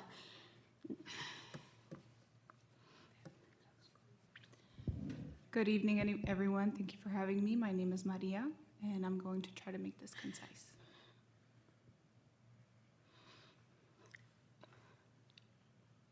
Disculpen, no puedo hablar porque estamos tan sensibles, nos sentimos tan sensibles ver tanta familia separada de sus niños. Como dijo la señora, los niños se van a la escuela preocupados por nosotros. No, yo ya tengo mucho tiempo de estar acá en este país y es un país en donde yo me he sentido con los brazos abiertos que nos han recibido, pero ahora nos sentimos tan temerosos porque a pesar de que la persona tenga papeles, sea ciudadano o no sea ciudadana, ellos estamos al peligro y nuestros hijos son los que sufren más las consecuencias. I'm going to try to not get emotional through this. We're just very emotional right now. It's a very emotional time and period for us. In a country where we used to feel very welcome here with open arms, where we used to feel very safe, we are now in a position where we are terrified, not only for ourselves, but also for our children and what's happening in our community here, a community that I have been in for many, many years. I have raised my kids here, and now we're seeing that there have been large impacts of fear in our community. Yo lo que yo quiero es que la policía esté para protegernos porque como no podemos nosotros por preocupación si pasa algún incendio lo que sea ya vamos a tener temor de llamarles porque pues al temor de que ellos apoyen a los de ICE y lo que queremos nosotros mejor que nos ayuden es que las calles estén seguras de violencia y que estén seguras en el aspecto de que hayan luces en las calles que están oscuras. Así que por favor les suplico eso a quien corresponda, a ustedes. Y pues que mi vida ha sido solo trabajar y también soy voluntaria de 3 lugares, en principal de la iglesia San Patricio. Entonces somos gente honrada que nomás hemos venido aquí pues a estar en el país, a seguir adelante con nuestra familia. Y perdonen por estar aquí y pues estar muy nerviosa, conmovida con las cosas que están pasando. Muchas gracias y buenas noches. And I just want to say, my ask for you tonight is that we feel safe calling upon our police officers. If there's a house fire, if there's an emergency, we want to know that we're safe calling the police, that we're safe to tell our children that it's okay to call them, to call upon them, and that they are not working with ICE and immigration. When we see these cases where kids and families are being torn apart, every day it's our community, it's our people, it's our families that are being impacted by ICE and what's happening here. And so I want to make sure that we know that we are hardworking people. I am a woman who has worked in this country for many years.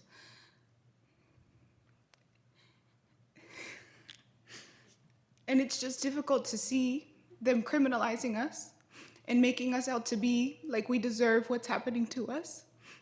And I'm sorry for being here tonight, but I hope that you're able to make some changes here for our community and to keep us safe. Thank you.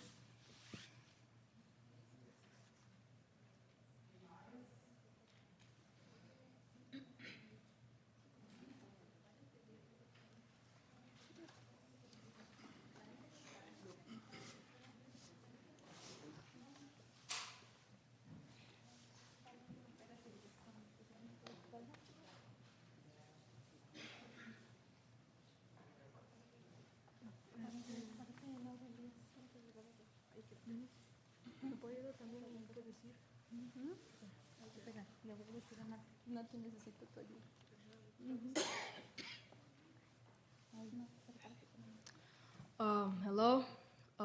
I came today to discuss that the situation today with ICE is really bad, and that we need the police officers to be on our side, not to be with the side of ICE agents, because we, the whole community, we need people to protect us, and a lot of people, Latinos, are scared to call firefighters, police officers, anything. They're afraid to call them because they have fear that they're gonna be with the ISIS side. So I came here today to please hear me, and that the police officers and firefighters, everyone who helps us, to be on our side.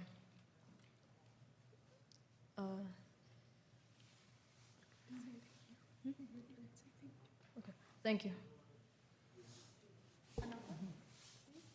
Mark Claro? Oh, sorry.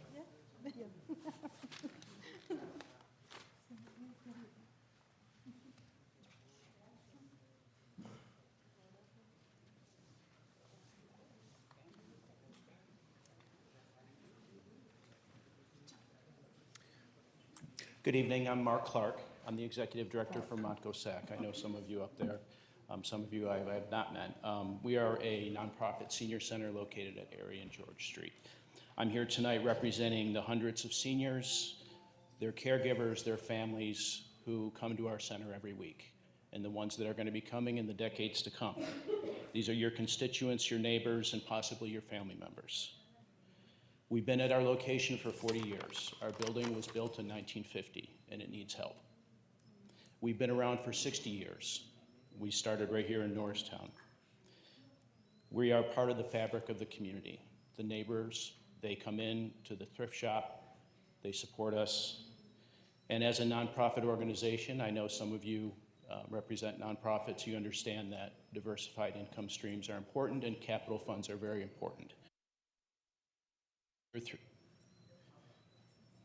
We have an opportunity this year through the support of Senator Amanda Capoletti to be added to the state's budget under the Redevelopment Assistance Capital Program, as you know, is RACP. It's a complex process. It required us to really narrow down the focus of our ask, and we did that, and we are in the budget according to what someone told me last week. In addition to Senator Capoletti's support, we also need the support of Representative Greg Scott. When asked, he said he cannot support it unless he hears from this council that you agree with this proposal. So my ask here tonight is very simple. I'm asking each of you to let Greg know that you support this project. This is a capital improvement project for our building.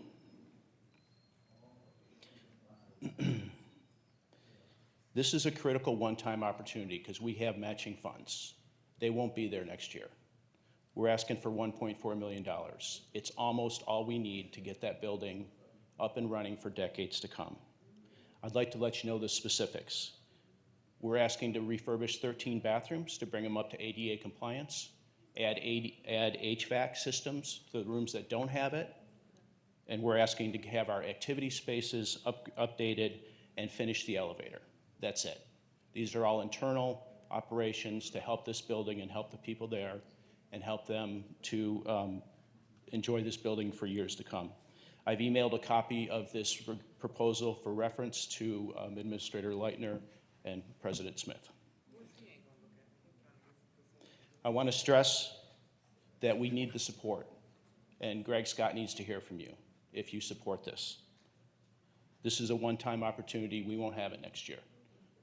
And capital funds are so important to this building. Thank you.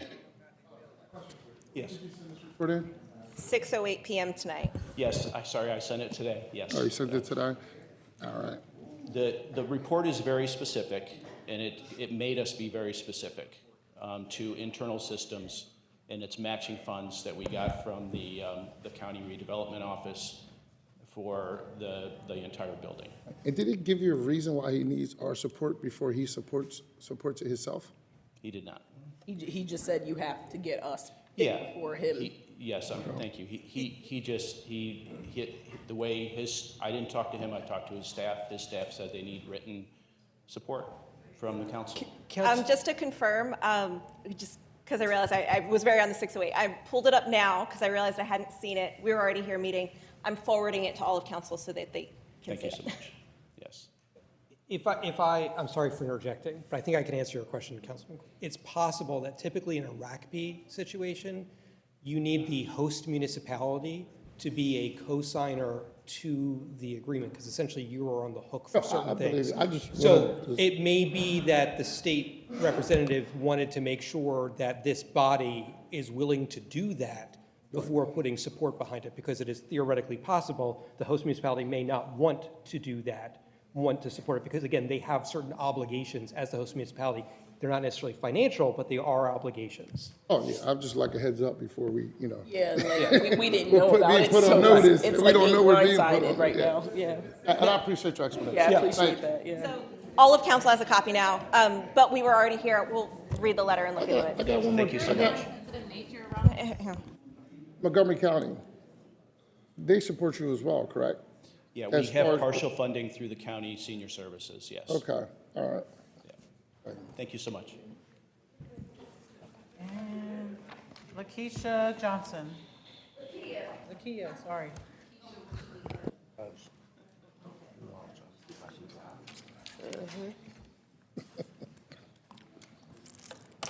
Hi, I'm Lakeisha Johnson, and there are a couple of things that I want to address.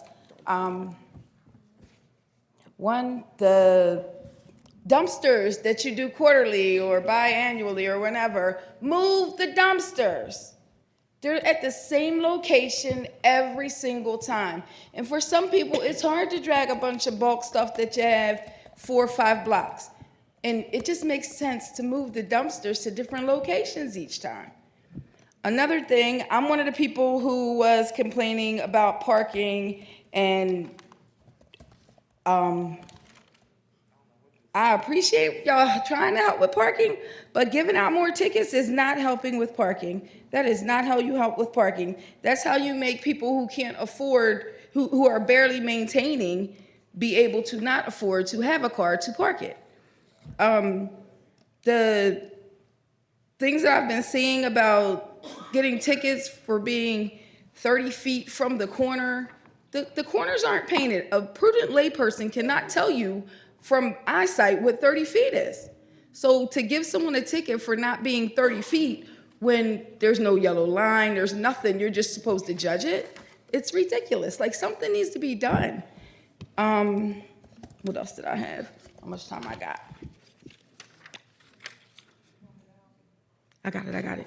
Oh, and the appeal process for the tickets, the way the new changes that have occurred to make it more difficult to, I guess, have someone actually that you can talk to and that cares about people and community review it. You send in a thing, it goes to whoever, I guess whoever the people are that wrote the ticket originally. They say denied, or I guess sometimes approved. I don't know, I just got denied. And then that's it. And then it doesn't, so the ticket, it's like a certain amount of days before it goes up. So I filed an appeal. And by the time they got back to me for my appeal, it went up. So I don't like the new process, but if the new process is gonna be what it's gonna be, that time needs to stop while you're waiting for an appeal. Because now my fine is more than what it would have been had they gotten back to me with the appeal sooner. Yeah, and I just feel like we should be not trying to balance our budget on the backs of the working class people. Like, tickets, you can't balance a budget by giving out hundreds of thousands of dollars or more tickets. So I think we should review some things and really think about this community when we're thinking about this budget. And I just want to comment, I remember growing up, there used to be yellow painted lines, so you knew where you couldn't park as far as corner. And also, I think council people, we should get out in the streets, because just driving around, like for Basin Street, I was like, hold on, this used to be, you used to be able to park on both sides. And then I guess they made it emergency route because the hospital used to be there. The hospital's gone, so why can't we park on both sides again? That'll alleviate parking right there, and there'll be no more tickets because you have a place to park. So that's something we need to talk about. I'll definitely bring it up to them because it used to be parking on both sides, and it's not now. But the hospital's not there no more, so we need to play catch up on a lot of these things. But at the same time, we all know that people are not supposed to be a profit center. So, thank you. Thank you.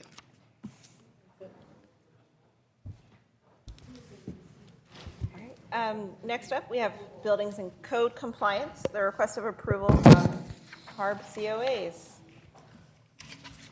Mr. Gordon. Good evening, Council. Good evening. The following COAs have been reviewed by and recommended for approval by the HARB Board and are being presented for your consideration tonight. 706 Sweet Street, 1121 West Main, 505 Astor, and 833 West Marshall Street. Council, any questions?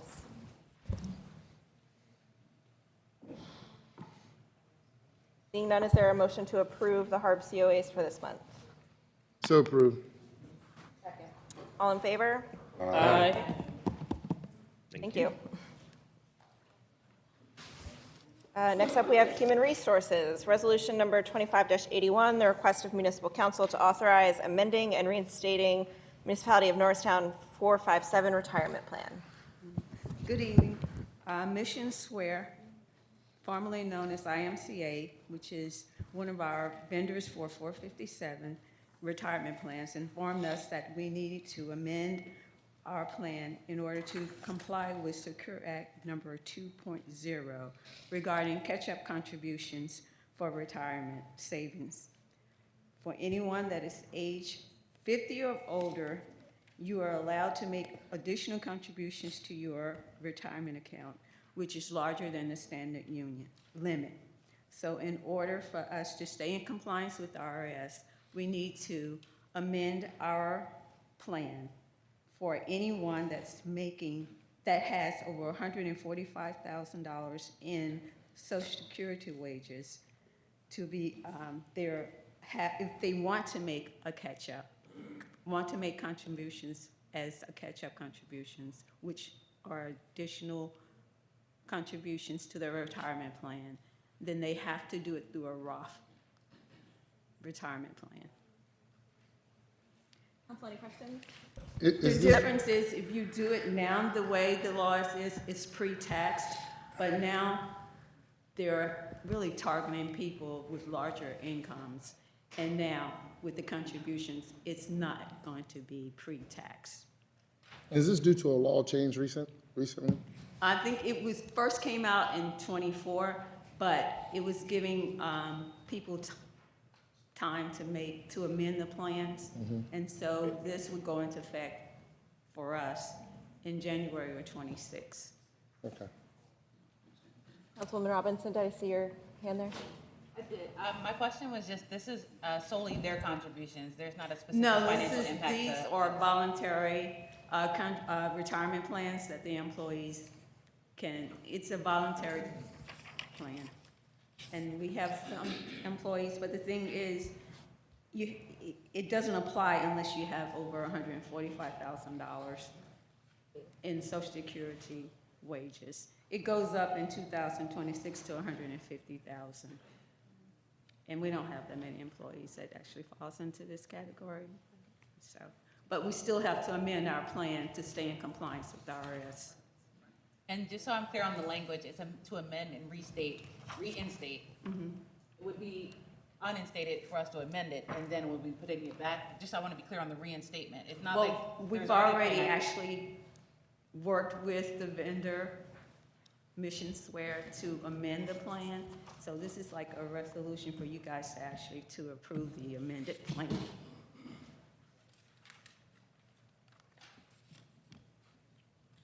Council, any other questions? Council, is there a motion to approve resolution number 25-81 to amend and reinstate the Municipality of Norristown 457 retirement plan? So moved. Second. Can I have a roll call, please? Dustin Queenan. Aye. William McCoy. Madeira Robinson. Jasmine Griffin. Natalie Coulson. Rashad Bates. Rebecca Smith. Aye, the ayes have it. Resolution number 25-81 is approved. Thank you. Thank you. Ms. Pfister, next we have Finance, the presentation of the proposed 2026 Municipality of Norristown operating budget. Good evening, Council. Tonight's purpose is to present our proposed budget for the 2026 annual operating budget. Just to recap what we've done so far, are the department heads initially submitted their requested budgets to Finance and the Municipal Administrator. Then the Municipal Administrator met with each of the department heads to review those requests. And at the last council meeting on October 31st or 21st, we proposed or presented the requested budgets. So now we've gone back and we've reviewed it in detail, and we're coming back with a revised budget, proposed budget. So again, I'll go over the 2025 budget status. Again, overall, we're still in good shape. Our interest earnings are $200,000 higher than budgeted because the interest rates continue to be high. Pension state aid, we've received $189,000 more than we had budgeted. To offset that, the IT costs are slightly higher due to our transition to a new provider. That's where we are this year. Now, in the 2026 budget, in our initial first pass, it was $3.3 million revenue gap. We've refined the budget and reduced that gap to $1.69 million.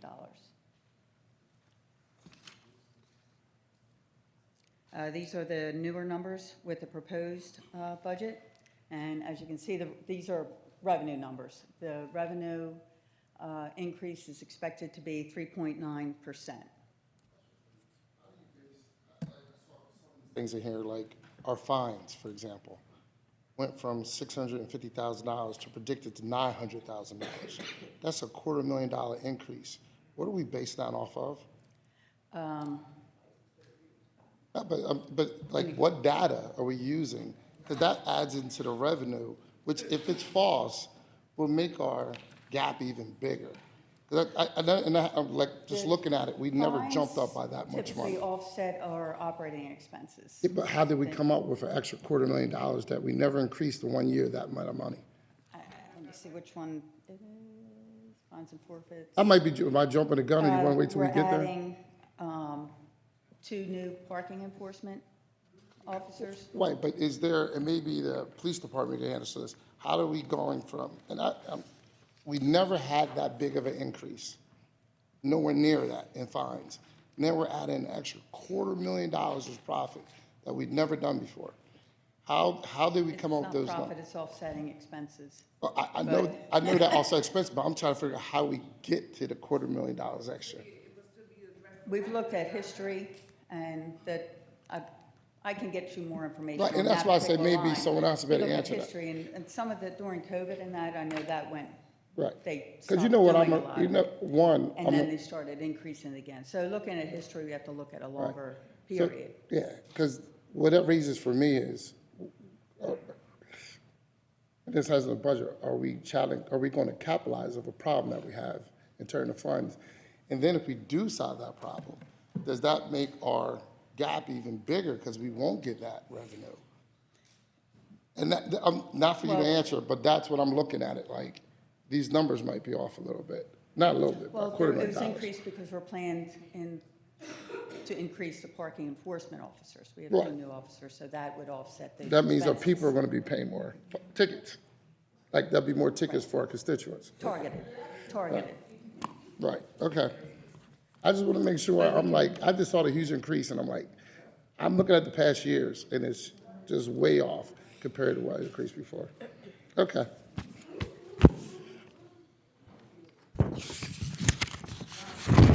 So, talking with police, this revenue increase is not for the constituents. The courthouse is supposed to be done, so right now on the side of the courthouse, all that parking is not being enforced right now. So once the courthouse opens that area up, So the increase you're talking about is parking enforcement officers, but around the courthouse area, the business district, our parking lots, it's not targeted for the constituents. But as we increase and have the parking enforcement officers, as Kathy said, it's not revenue, it's offsetting the expenses. Yeah, I'm not talking about the offsetting. I get that part, understand that part. I'm just trying to, how do we go to an extra $250,000? That's the part I was trying to figure out. And what are we basing that off of? We're basing So it I off know any revenue offsets that. I got that. I know that part. I just want to know how we get to that number. We're basing it off the unused parking spaces that have been closed up for the last couple of years. Also our parking lots, the business areas. None of this calculation was done for the residents. It's all done around everywhere where construction's happening and it's closed off, and now that will be opened back up. But I'll be very interested if, I don't know if we can see the calculations as council. And I just want to see how we got that number, because like I said, it's a huge increase. And I just want to make sure that that's a true number, because I'm looking at the deficit. So I see that number, and I see this big number I never saw before.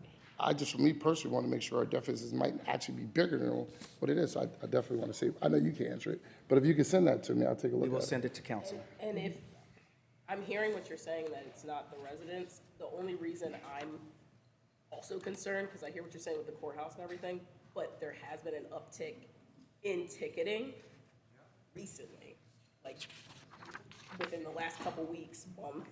So I think that is a concern too, because it seems also like this increase in ticketing might be also contributing to the projections that Councilman Queenan is speaking on. Okay, for the next.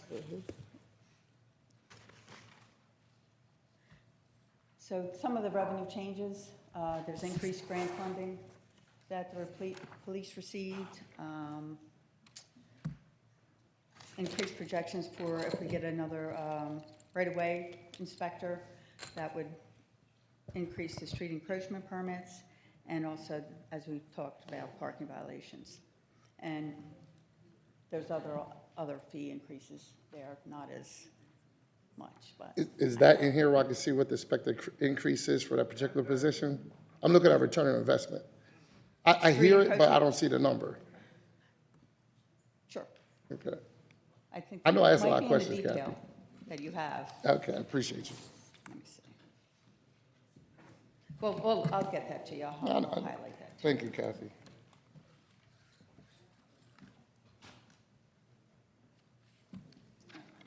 No,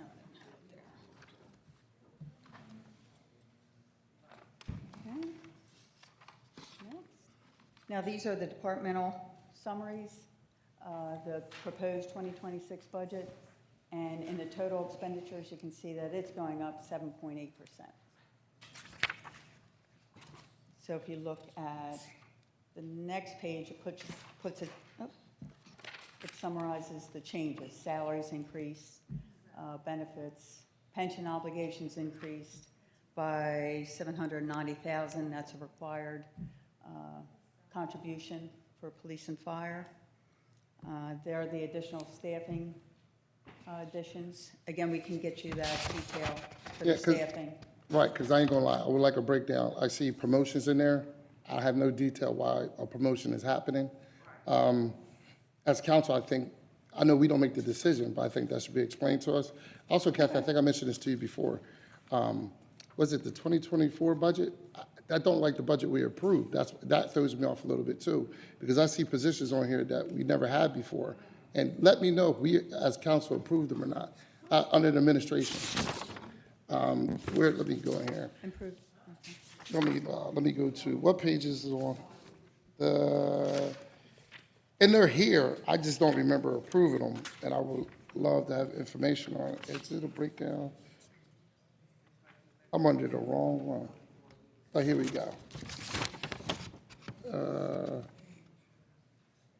For example, and I have no problem with it, but I just want to know that we approve. I see public information officer, things of that nature. Been there. It always been there? Yeah.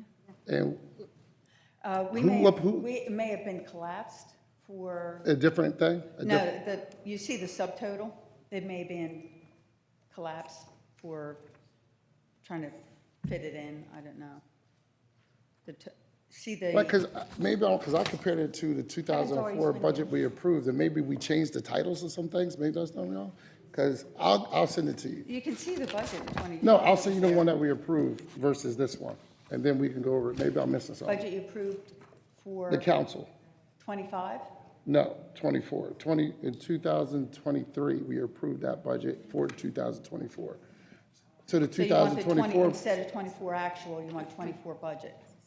Right, that's what I'm talking about. Maybe they would classify differently some of these titles, because I'll send it to you, because I don't have it on me, so I'll send it to you so you can see what it's all about.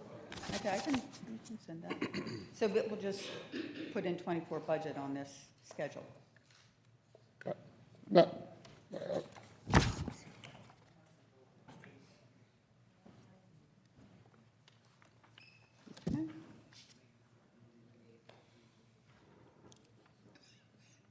Any other questions on that page?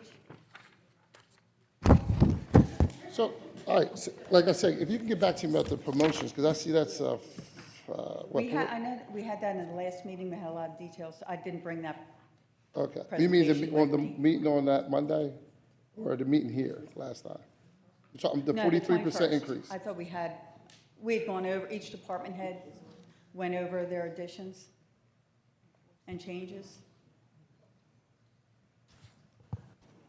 I see the promotion, and I just need to break down like what that is. I don't know what that Okay. promotion is for. So you just want the staffing changes for But what is, like, 26? the definition of what that promotion is? It just says promotion. I have no clue. No, Yeah. I understand. Yeah. For the And staffing I'm looking at, like, different people are getting different raises that are like directors. I don't know why that's happening either. Mm-hmm. And I don't know if we do we, like, I know, maybe you can answer this later. Do we do, like, I don't know if we have a performance evaluation that's structured, that dictates who gets what raises and all that stuff, because none of it's the same. They're totally different. I don't make those decisions, but as counsel, I would like the explanation. Nothing's been explained to me. And I don't know why this department is getting more than this person over here with no explanation. So I think as counsel, we should be privy to that. So. I will take care of that. But do we have, like, I know working on corporate America, you get, each year you get a review. Do we have tiers to dictate? I will send you information. I will send the council information. Because that concerns me, that people are getting different raises and no explanations coming to us. Because, like, I want everybody to be happy. And I know that could cause friction within the workplace and everything. So. Okay, next.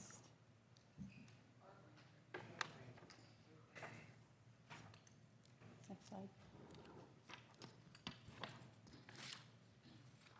Okay, so this is just a summary. So you can see that the revenue is going up 3.9, the expenditures are going up 7.8%, so there's the 1.692 gap. The next is just a summary of the capital improvement request. The notable projects on the right-hand side are the larger projects, Polly Park, paving projects, lighted projects, a fire station, public works building, and wayfinding sites. They're the largest projects for next year, besides vehicles replacement. And again, you have the detail in your packet. Now, this is the 5-year, and how the 5-year plan, 2026 is how we're planning to finance those. The CIP financing, some of that will be offset by cash on hand. We have ARPA for the $4 million of the project, bond financing, liquid fuels, grants, and insurance for next year. Next. These are the budget trends for the past 5 years, going into 2026. You can see each year expenses rise. Next. Oh. Is that trending with national increases? That includes additions to staff.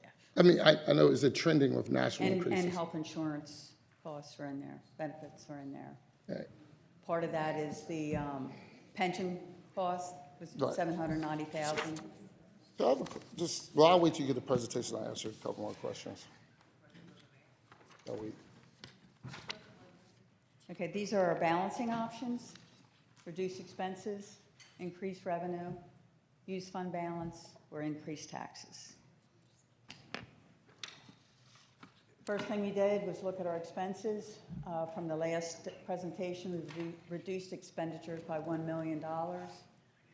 And again, we're trying to maintain our current service levels. Personnel costs, 60% of our budget, and we're limited by contractual obligations with our unions. And furloughs, of course, would impact our employee morale.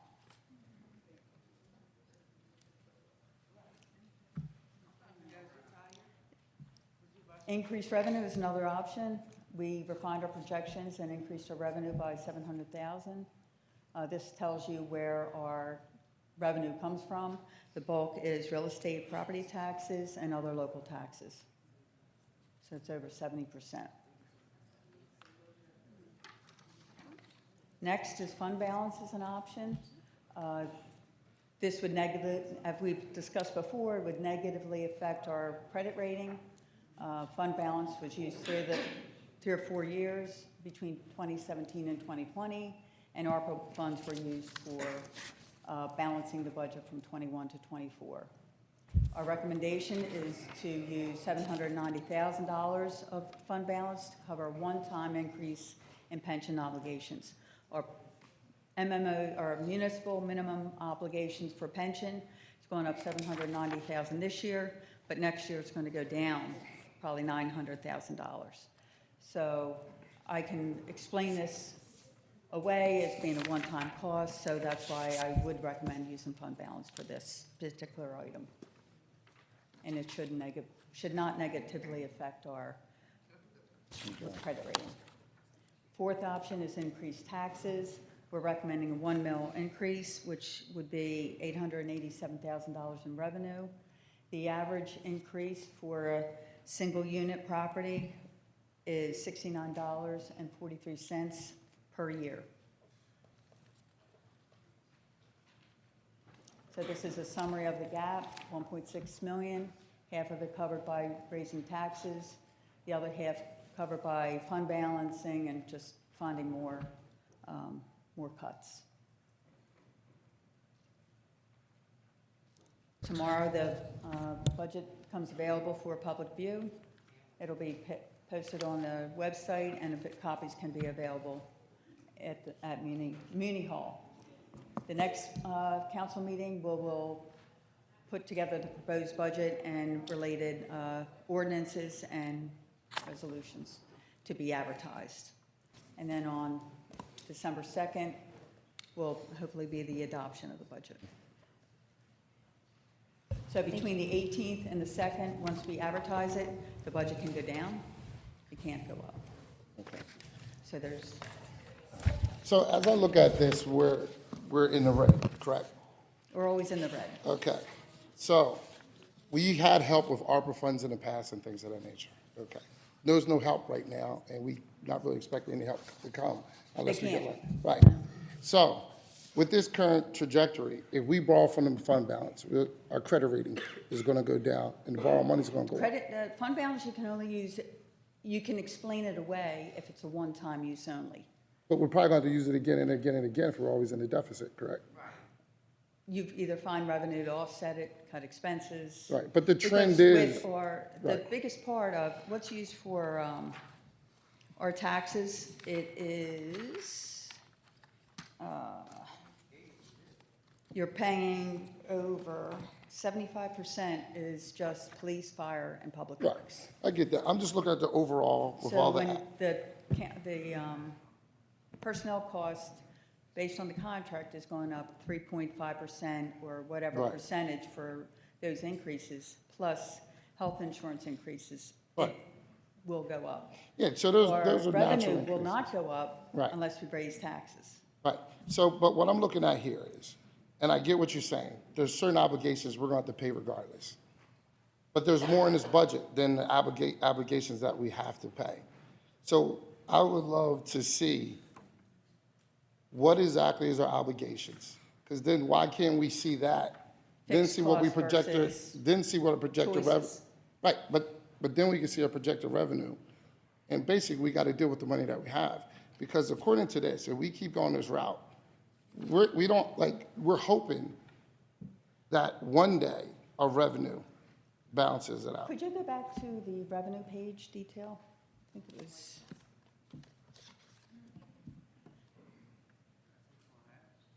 Okay.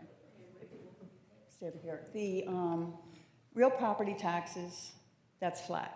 Right. No matter what we do, it's going to be flat unless you raise taxes. Right. Other local taxes, the largest piece of that is EIT. So that will go up a little bit each year.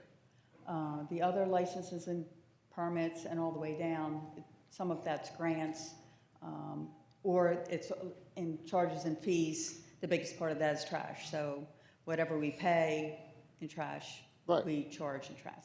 So the only variable there that doesn't ever increase every year is our real estate taxes. So unless we find other sources of revenue, it's always going to go up a little bit. And I totally agree with you. Either a half or a 3/4 at a minimum. Right, but this budget has more than just those natural increases in it. So my And the question, last- okay. and my question is, if we keep going this trajectory, we're always going to be trying to figure out how to borrow money or something of that nature.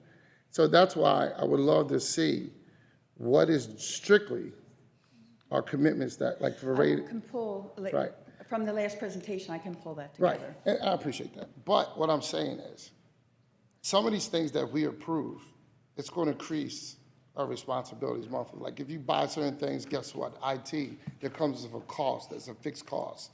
So it seems like we're just, what's the solution to stop being in debt? Because if we keep doing this, eventually we're gonna run out of money. And we don't want to be bankrupt. So, but I understand everything you're saying. I understand you didn't make this by yourself. So I'm not coming at you. I'm just looking at council, our job is to be fiscally responsible. Where does this end? I'd see us going, if we keep this trend, we're bankrupt. How do we get, unless you got a plan to get our revenue above our expenses? Well, every year, you're going to have to go up just because of personnel costs. That's 75% of just the tax piece. Right, So- but this is more than just that. So I get what you're saying. Well, there are Right. changes, you know, Right. and trying to So make this, improvements. so are we trying to get this down even further, this, or can we not balance it? Can we balance the budget With a tax increase, without a tax increase? no. How Even much if I can we cut out save? everything new.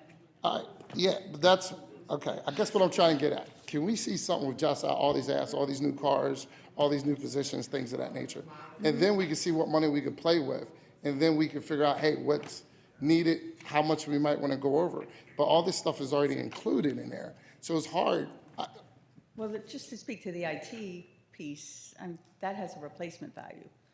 My monitors go out all the time. Amanda's monitors go out all the time. So, I mean, they're But we 6 got years bundles. old. But we should, So, and I know, but when we that's in buy there. computers, we bought a bundle, You so that's a couple mentioned- monitors. You mentioned, that's Yeah. why you mentioned it. I think it was before I started, there was a replacement, I think in 2017 or 18, they Right. replaced a bunch. So that's what we're hitting now.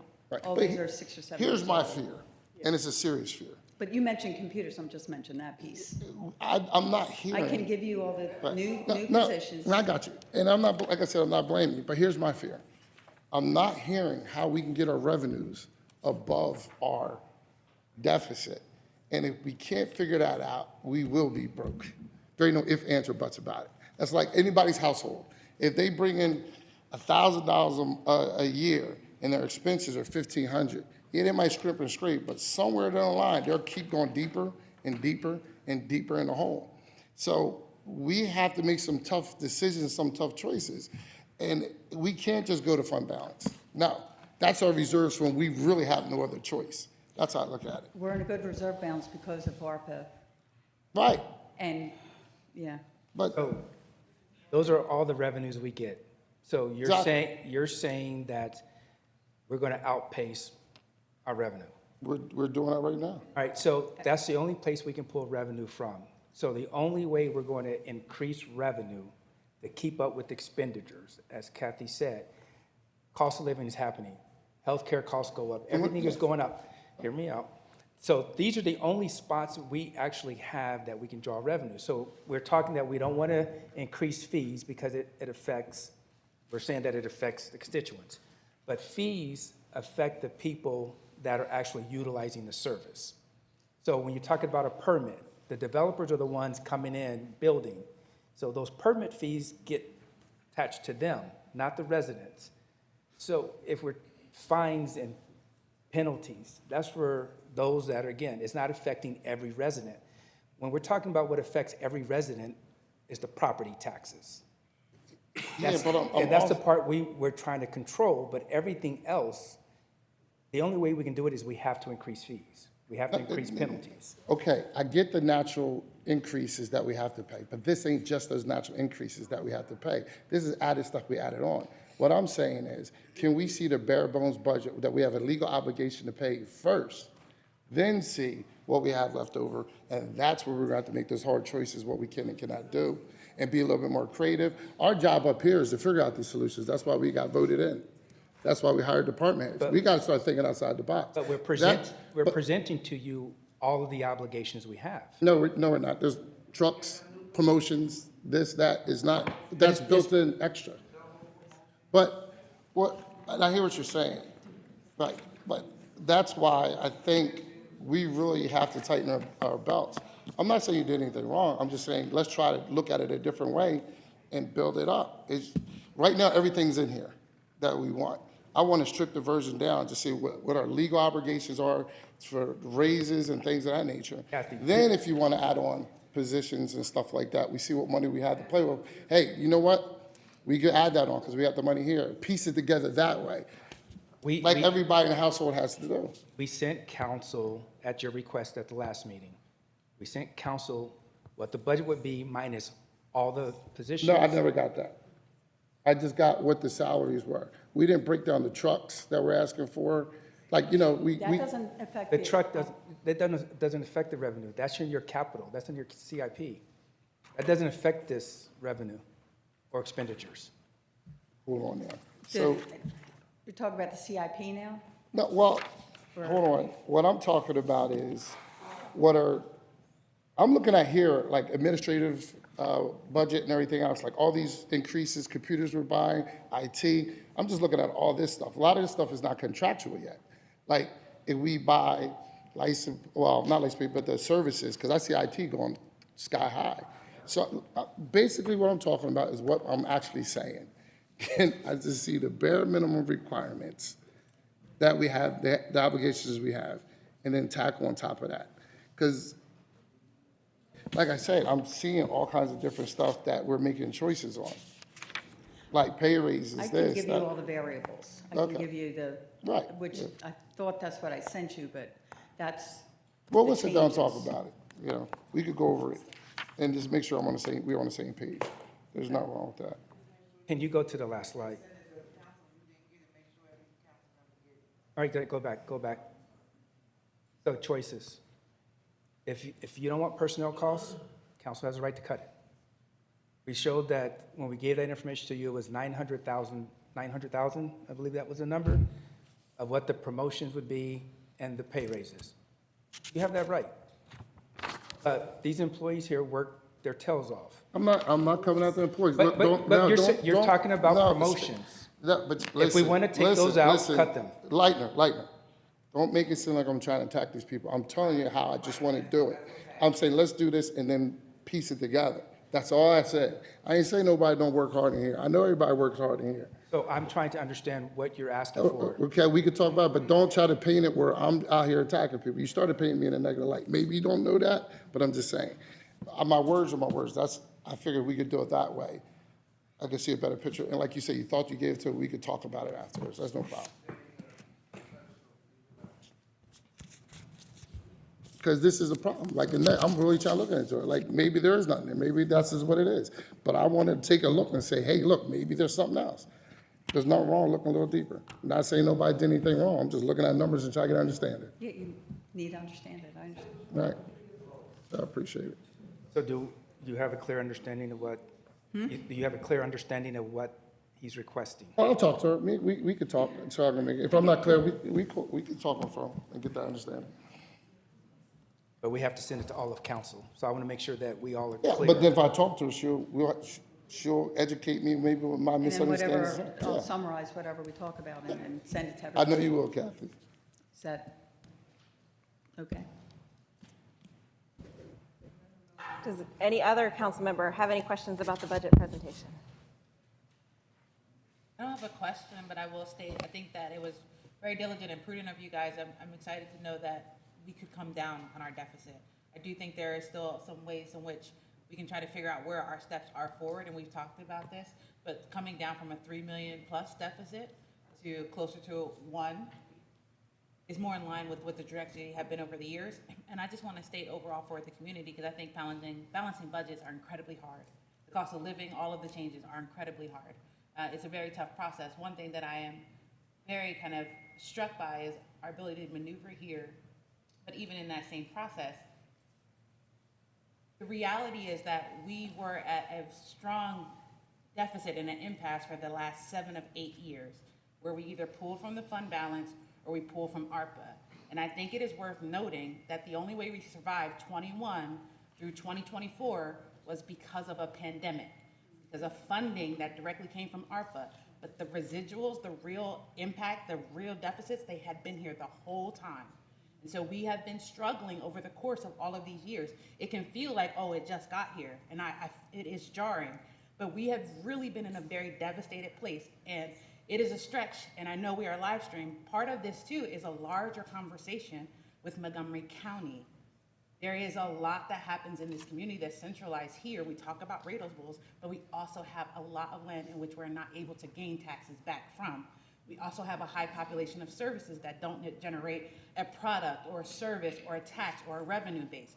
So there are certain levels of disadvantage that are more than just cost of living and increase. And just to be fair, in getting through this, it is also facing the reality of where we are if we would have never got ARPA funds, which is honestly very devastating for our community. And it should be leveled out before you add all the other stuff. It needs to be leveled. Well, council's job to make sure we're going up the relationships again. Well, taxes, so that's all, basically, we're condemning ourselves because we need to get up and get the job done.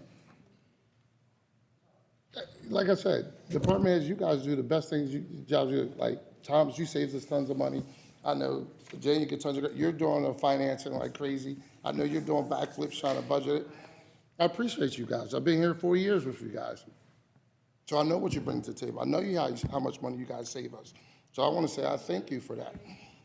It's our job. Council needs to step up and try to help be creative. We're supposed to be having our conversations, dealing with our community, come up with different ways. So council has to get off his butt and get to work. That's what you're saying. Is there a way that you can send from our last budget meeting or our presentation until now what you actually took off to get us to this point? All right, that would be great. Thank you. Yeah.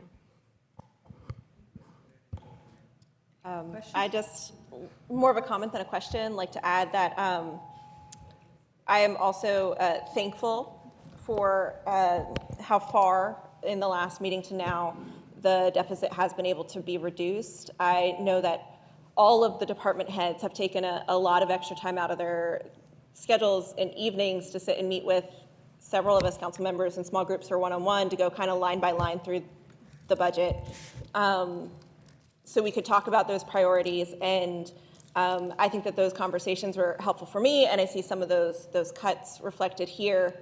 I know that it is a hard time all around for everybody's individual budgets and our increasing costs, and appreciate the work to come down as much as possible. I know from process that once we advertise, you can go down further, but you can never increase further, right? So I'm hoping that as we continue to have these conversations over the next month, maybe we can reduce a little bit more, but just generally want to say I'm very thankful for the reception of the feedback of bringing things down, the willingness to spend all of the time to go through all of this line by line and answer those questions with us over the past couple weeks to get to here, and answering all of our questions again here. So thank you.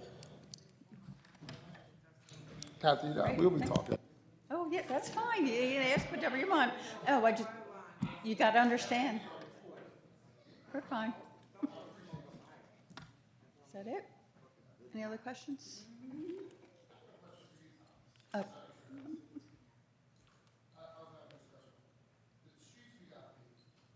How much does it cost to pave a street in Norristown? Approximately.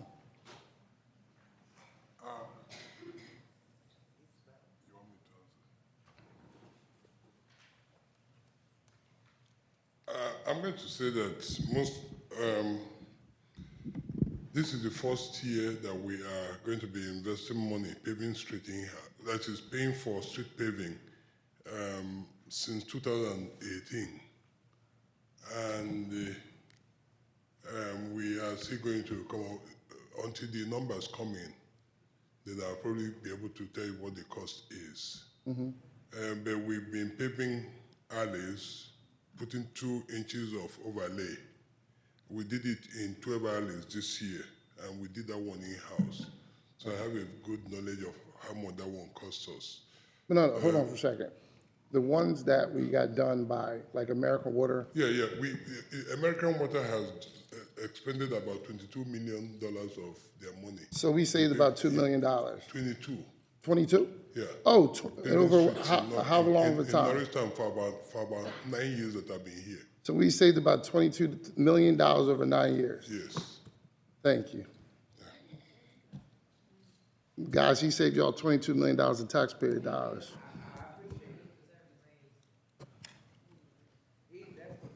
All right, next up we have Municipal Administrator. Resolution number 25-91, the request for Municipal Council approval, the Dell monitors purchase, and total cost of $47,365. Thank you, Madam President. So this is the continuation of the purchase that has come before you all a couple of times for the bulk computer purchase. As we said, we got in the desktops, the hard drives, the keyboards.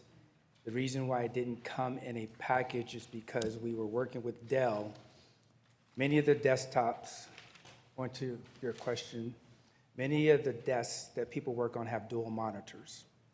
What we did is we worked with Dell in order to get, if we kept the dual monitors, we would have had to get, on top of that, we would have had to get the adapters. We would have had to get, some of those come with cameras. With us downgrading, in essence, to going to single monitors, but larger monitors that give a dual monitor option, it saved us now. We don't have to buy cameras. We don't have to buy the docking station. The new monitor comes with the docking station and the camera, and it also comes with the 3-year warranty. On top of that, if the warranty, once we get to that point, Dell gives us the option that if they no longer serve that purpose, we can actually trade those in. The other thing that came up in reference to that is that the current hard drives that we got from Dell, the newer ones, they're not compatible with the old monitors, which is why we had to upgrade to our monitors. These normal monitors cost $735. Dell has given us the governmental rate of $435 per monitor. Again, that's not even talking about the saving of the docking station or the cameras. So we're asking council to approve this continued purchase. This will finalize all of our upgrades for all the computers within municipal to $47,365.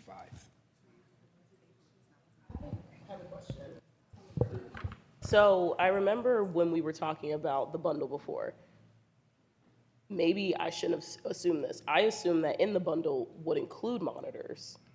So you're saying that the bundle didn't include what was included in the bundle then? Like, because I recall there was a bundle that was discussed as a part of this. So what was in the bundle? Because I've gotten bundles before, and usually it includes a monitor with it. So what? So when we got the bulk purchase, we got the hard drives, the keyboards, the wireless mouse, and they were going to put in the regular monitor. At that point in time, when people were wanting dual monitors, we said we're going to hold off on that and not do the dual monitors and see what we can do about cutting costs, because some of the desks are too small for dual monitors on them. So going back to Dell and saying, hey, hold off on sending those monitors. Let's go and see what we can do about getting a larger screen monitor that gives us a dual or quad screen option. On top of that, we would have had to get the docking stations. So we said, let's look and see how we can reduce this down even more. So that's what we did. So they would have came with the actual plain monitor that comes with it, but I didn't want to go out and buy an additional monitor for every desk. So then we'd have two monitors per desk. So we asked them to hold off and see what we can do. So this actual cost is part of that, which helps us reduce that cost down, because like I said, those monitors themselves are about $735. But the dual monitor? This monitor, if we got the dual monitors, that cost would have been even greater. Is a dual monitor necessary for every employee to have? Did they previously have dual monitors? There's quite a few employees right now that have dual monitors, yes. But are we adding and giving extra people dual monitors? No, we're giving them single monitors that have dual monitor capabilities. I thought we were buying dual monitors. We were buying. That's what was voted on last time. But what I mean is, are we buying, is this dual monitors for 47 or is it dual monitors capabilities? The monitor we're buying is a single standalone monitor that has a quad monitor capability, which means you can break the monitor up into 4 screens. So yes, it does give you a dual monitor capabilities. No.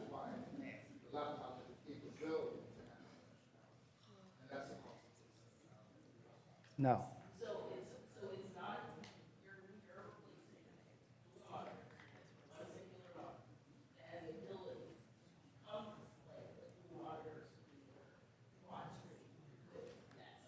Correct. It wasn't what came with the bundle, because there were other monitors that would have came with it, but people need 2 monitors, but this monitor gives people the ability to have 2 monitors within a single monitor. Correct. So don't y'all need to look at it before y'all vote? You need to see what it looks like. Because it's completely changed from what you voted on last time. How does this improve work for For those that have used dual monitors, it improves their work quality quite a bit. Those that have used dual monitors. So we haven't, I know we haven't done this. Okay, so we bought, it did, so the bundle did come from mine. I'm just asking for a couple. Yes, we are. Because I didn't want to go out and buy a second monitor that would have had 2 monitors on their desk. So it was easier to hold that order of monitors to get a dual monitor. I have to make sure I explain that. Kathy, did we already budget for this? The dual monitor? Is this already in our budget? But this particular thing was already budgeted for, what you said, that money was out. It was for that whole computer. What was the total on the original bundle? You remember? No, I don't know. I have to get that to you. I don't remember what the total number was.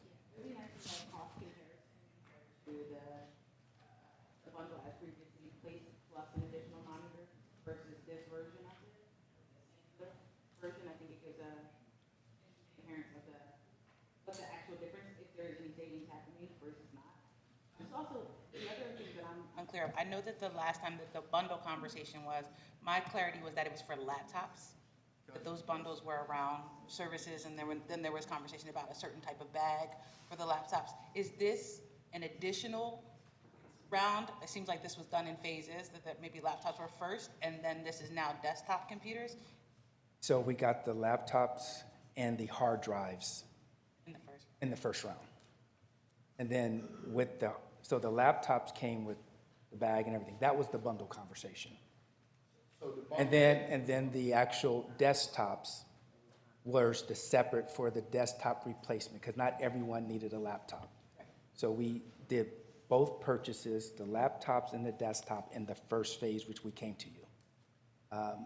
But like I said, we ordered that whole setup, it would have came with the desktop monitor, the hard drive, keyboard, and the mouse. But Have the laptops been purchased? the laptops have been purchased and deployed. The desktops are all being imaged. Believe that our IT, Mark, has finalized all the imaging of the hard drives. And the only thing we need is to get the monitors in. Once we get the monitors in, everything will be able to be deployed now. No, I'm just curious, how urgent is this purchase? Like, is the purchase of this new? This completes the purchase. Right now, if we don't purchase monitors, we got a whole bunch of hard drives sitting there. See, I am so confused, because I thought you said the bundle came with monitors and we're upgrading these to a different type of monitor. So the bundle did not include monitors at all? Go ahead. All right, just want to add some context to that. So the bundles, what was pitched was the desktop, the laptops, the bags, the keyboards, and so forth. With people asking for dual monitors, the price would have been too high, so they didn't go for that. So we asked them to hold off while we explored the options to look for different monitors and so forth. Reason being that the monitors, the cameras, the docking stations that we have are currently out of warranty, but as they're being used, we have to replace them with new monitors.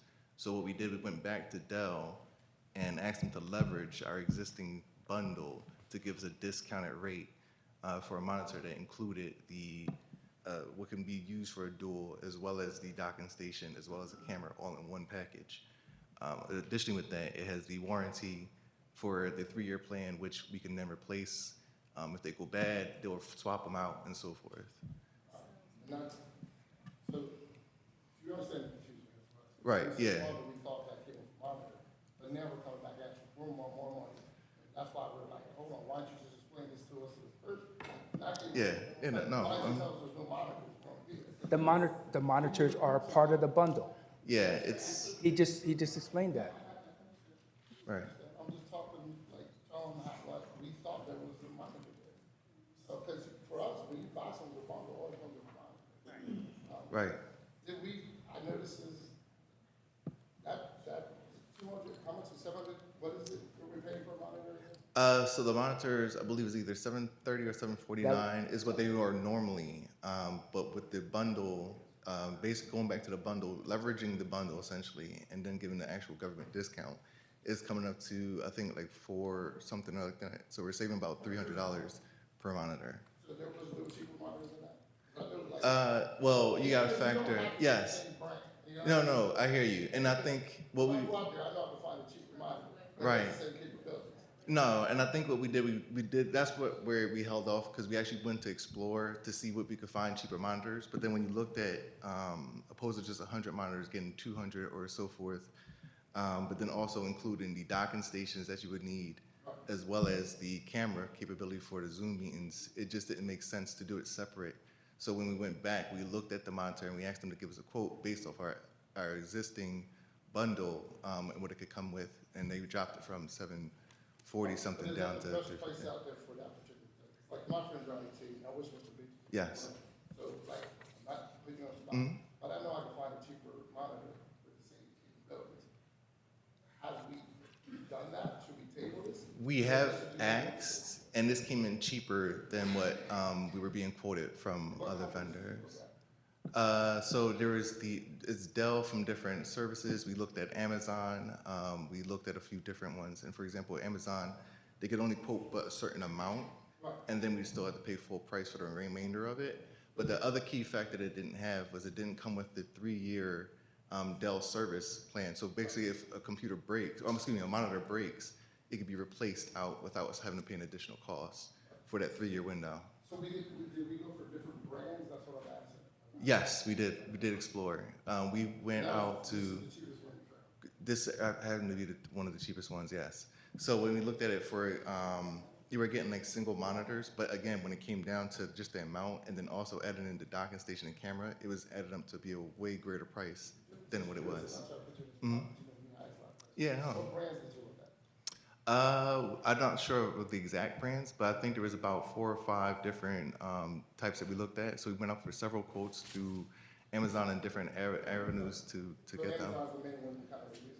It turned out to be, so for example, when it came to Amazon, it was one of the primary ones because one, we have an Amazon business account, and then two, some of the monitors, even on the other sites, was still cheaper on Amazon because they were already on sale and so forth. So. Right.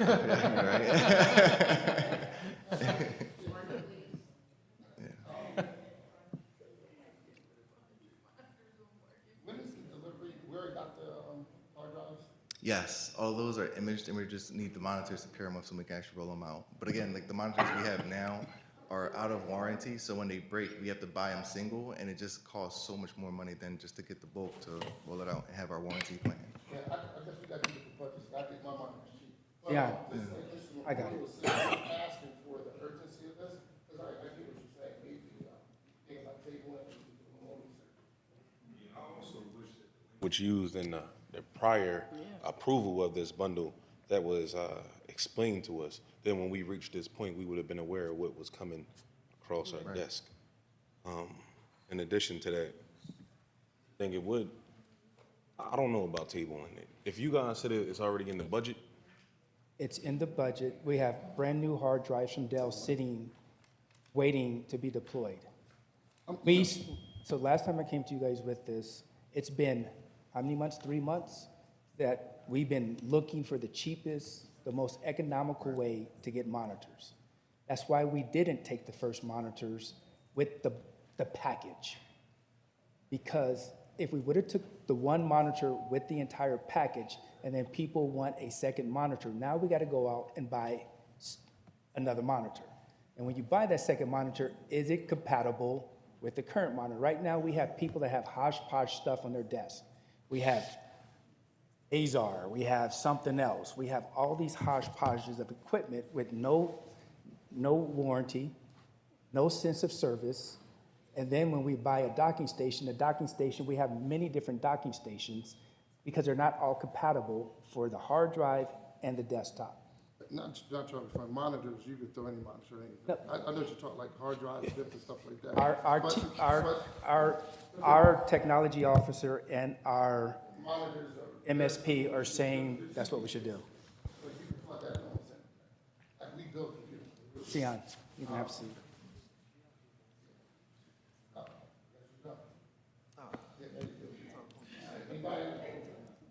Questions? Council, any other questions? Seeing none, is there a motion to approve resolution number 25-91 for council to approve the purchase of Dell monitors at a total cost of $47,365?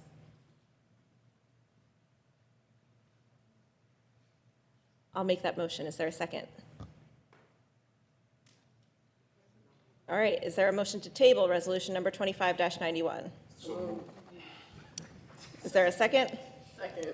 All in favor? Aye. Or wait, sorry, roll call. Dustin Queenan. Aye. William McCoy. Aye. Vera Robinson. Jasmine Griffin. Aye. Natalie Colson. Kate's not here. And Rebecca Smith. Aye. Let me get this back. All right, resolution 25-91 is tabled. Parks and Recreation, resolution number 25-90, to award the contract for the design, fabrication, and installation of park pavilions at Elmwood Park and MLK Park to Lyons Recreation. Good evening, Council. Yes, Resolution 25-90 is to award the contract for design, fabrication, and installation for 2 pavilions at Elmwood Park and 1 over at MLK Park to Lyons Recreation. These funds were set aside last year, and they are ARPA funds in an amount of $314,670. He said, ARPA funds, really got the money to the side. I appreciate you. Council, do you have any questions? My question is, after this is awarded, when can we expect the pavilions to be completed? Once it is awarded, we will move forward with getting a project timeline to be completed, but we won't know until after the contract is actually awarded. Any chance they're ready for people to enjoy by summer? Oh, absolutely. I got a question. So are we gonna have grills underneath them? They could cook and all that stuff, or is it just gonna be the pavilion? So they're just gonna build the pavilions for us, Lyons Recreation, but we do have funds set aside as well for benches, picnic tables, and grills to go. I can't wait till you invite me to the cookout. Council, any other questions? Is there a motion to approve Resolution 25-90 to award the contract for the design, fabrication, and installation of park pavilions at Elmwood Park and MLK Park to Lyons? So moved. Second. Could I have a roll call, please? Dustin Queenan. Aye. William McCoy. Aye. Deidre Robinson. Jasmine Griffin. Natalie Colson. Rebecca Smith. Aye, the ayes have it. Resolution 25-90 is approved. Thank you. On to Planning and Municipal Development, Resolution number 25-87, request of Municipal Council to approve award to Landmarks SGA LLC for $98,000 for professional services for historic facade improvements. Ms. Masanye. Good evening, Council. Good evening. Good evening. You're still awake? Good evening. I'm trying to stay awake.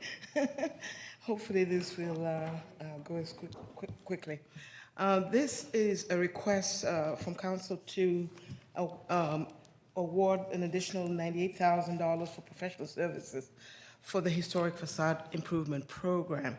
This is coming about because the budget for the Historic Facade initially, and this is from the county, the ARPA money, initially was $128,000, and there was a modification in the ARPA funds. Now we have $1,174,000 towards the facade program.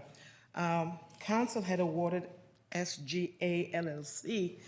They are the consultants, architects who specialize in historic facade guidelines, which we are required for using federal funds. So once the amendment was done and we had $1 million, we asked them to give us a price for delivering services for the additional funds. And they did say that they were able to do that for about $4,900 per property, so about 23 properties that would be in the program. The reason why we're asking for council to award this is because we have to use these funds by next year. We don't have much time. This program takes quite a bit of time, going back and forth from a property owner and the architect, and they have to make sure that they follow guidelines. So we're asking council to award them the additional funds, which would be $54,000 in addition to what they had, for a total budget allocated of $152,000, which constitutes 9.8% of the million. And this is really in keeping with industry standards. Typically, when you have $1 million, usually the consulting fee will be anywhere from 12 to 16%. So they've come way under what we normally would expect to see. So we're asking council to please approve this so that we can continue with the facade program. Right now, as we speak, we have 12 properties that are going through the process.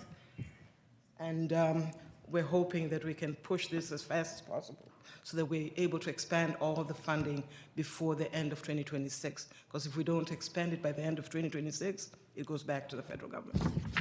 Okay. Thank you. Council, any questions? Seeing none, is there a motion to approve Resolution 25-87? So moved. Can I have a roll call, please? Dustin Queenan. Aye. William McCoy. Aye. Deidre Robinson. Jasmine Griffin. Natalie Colson. Rebecca Smith. Aye, the ayes have it. Resolution 25-87 is approved. Thank you. Thank you. Next up, we have Police, Resolution number 25-92. The request for Municipal Council approval for the installation of license plate reader system at Lafayette and Ford Street intersection in the amount of $31,500. Evening, Council. We are seeking approval for LPR at Lafayette and Ford Street.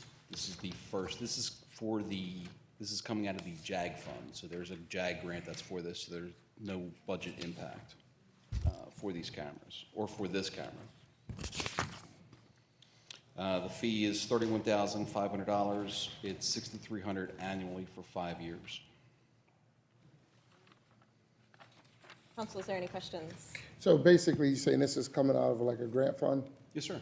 All out of, this is the JAG fund. So there's Okay. 2 different requests that are going to be made tonight. This one is out of the JAG funds. Okay, and that covers the 5 years and the annual expense as well? Yes, there is a Verizon fee that's not covered in that. Okay, I think it's like $600. How dare you? I know. I mean, all the numbers I've been hearing tonight, thank you. It's a good number. I see it says that it will enhance public safety, improve traffic monitoring, and integrate seamlessly with the department's existing genetic security EMS system. Can you just like talk a little? So this integrates with our Viper system now, also integrates us not only with the system that we have now, but it also networks us with surrounding jurisdictions. So we'll be hooked into, I think currently there's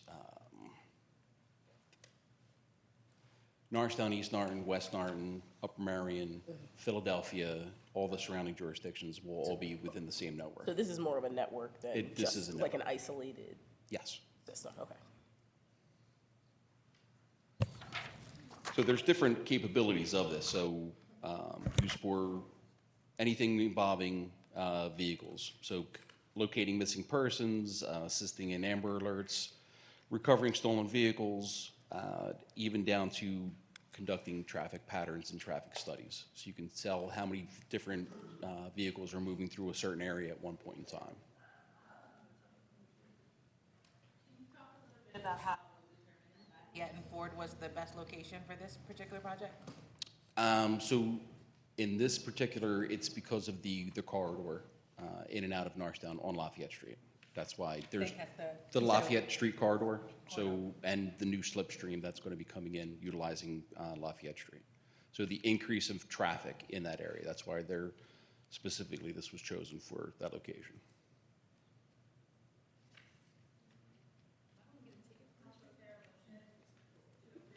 And number 25-92. So moved. Could I have a roll call, please? Dustin Queenan? Aye. William McCoy? Aye. Peter Robinson? No, for me today. Jasmine Griffin? Natalie Colson? And Rebecca Smith? Aye. The ayes have it. Resolution 25-92 is approved. Very similar, resolution number 25-93, request for municipal council to approve installation of LPRs at multiple intersections in the amount of $170,500. So this is a continuation of the Marshall Street corridor. This is coming out of the VIP grant. So there's 2 grants, the JAG grant and the VIP grant. This is specifically for Marshall Street. So there'll be 4 units at Sweden Marshall, 4 units at Archer Marshall, 4 units at Violent Marshall, 4 units at Tremont and Marshall, 1 unit at Sandy and Marshall, and 2 units at Forest and Marshall. So it's an extension of the technology through the Marshall Street corridor. Council, any questions? I have a question. Let's say things change over the year. Is it easily moved to other locations? So we can actually move these wherever we want it. However, the grant does say that this specific grant, they have to stay on Marshall Street until the expiration of the grant. Is this a lot more activity in the rest of the town there, or? Of Marshall Street? Yeah. So we're trying to get the technology run through from east to west. Right. There was no fiber through the west end, so this actually helps with getting the capability Right. all the way from the east end to the west end. I'm curious, are other departments allowed to use that? Like, I'm just saying, like, because I guess you're going to be monitoring that. Oh, no, it's license plate readers. Never mind. I'm thinking about something now. Well, I'll say this is, Act 90 controls all LPRs. Okay. So only law enforcement can access this. Right. So there's no other, Don't worry about it, I messed up. I thought it was camera. For some reason, cameras popped in my head, but maybe that'll come next. Thank you. Do you imagine that the cost over time also includes additional like manpower or human resources to track the data that's coming in through the license plate readers? No. So in this situation, each individual officer will have access to the system. So if they are on a missing persons call, they can pull up the license plate of the individual and see if that vehicle actually left Norristown through one of these, one of the egress points. So it's more like a data point system where you can go and retrieve information from? Yes. This will be shared throughout all, like, is this with the, was it JNet? What's that? The PA, the, It's or is it ours? Or is it Viper or? Viper. So Okay. you could say that it's a network like that, but Right. you have to be hooked into the specific system. Right. Which is not so this isn't like a federal system. Right. This is a local. But do they have like the same rules, kind of like you have to be an active police officer, it has to be an active investigation or something like that? You can't just arbitrarily go in there and say, hey, I'm gonna just look this up. No, and as a matter of fact, it's not included, you can't request these type of records. So you couldn't say, utilize like a right to know. Right. So under Act 90, there's specific areas that you had to explain why you access the system itself. So I can't just go in there and pick somebody's tag arbitrarily and just, play with the system. You have to have a reason, just like in jail. There's laws in place about that now. Yeah, that's a good thing. There's already current laws in place about how you can use it. And I'm pretty sure you guys follow those, so. Because I know some people are probably worried, but there are laws surrounding using license plate readers and things of that nature. Yes, and there's actually laws concerning the retention of data as well, and mandatory destruction of the data. Is there a motion? 5-93. So moved. I have a roll call, please. Dustin Queenan. Aye. William McCoy. Madeira Robinson. Jasmine Griffin. Natalie Colson. Rebecca Smith. Aye, the ayes have it. Resolution 25-93 is approved. Thank you. Resolution, Public Works.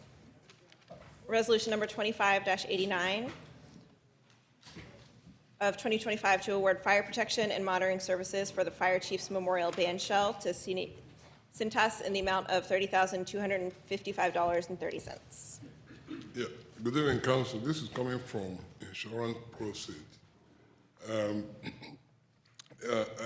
Council will recall that sometime last year, the Fire Chiefs Memorial Bandshell was gutted by fire around August 2024. So the building has been fixed. So the intention is to be able to use this fund to protect it and monitor it, and it's coming from insurance proceeds. Council, any questions on Resolution 25-89? So you said insurance is paying for this? Yes. Okay. Oh, okay. So it's a one-time cost that we already got insurance. It's going to be a one-time. The fire protection and monitoring one-time service is going to be paid this year by the insurance. Okay. But the continuous monitoring, which is probably about, I'm sure it's about $400 yearly. Will be paid. Okay. All right. Appreciate you. Was it a requirement of the insurance that we have some sort of fire monitoring service after having the fire, or? I really think that because of the fire, and it's become very prudent to actually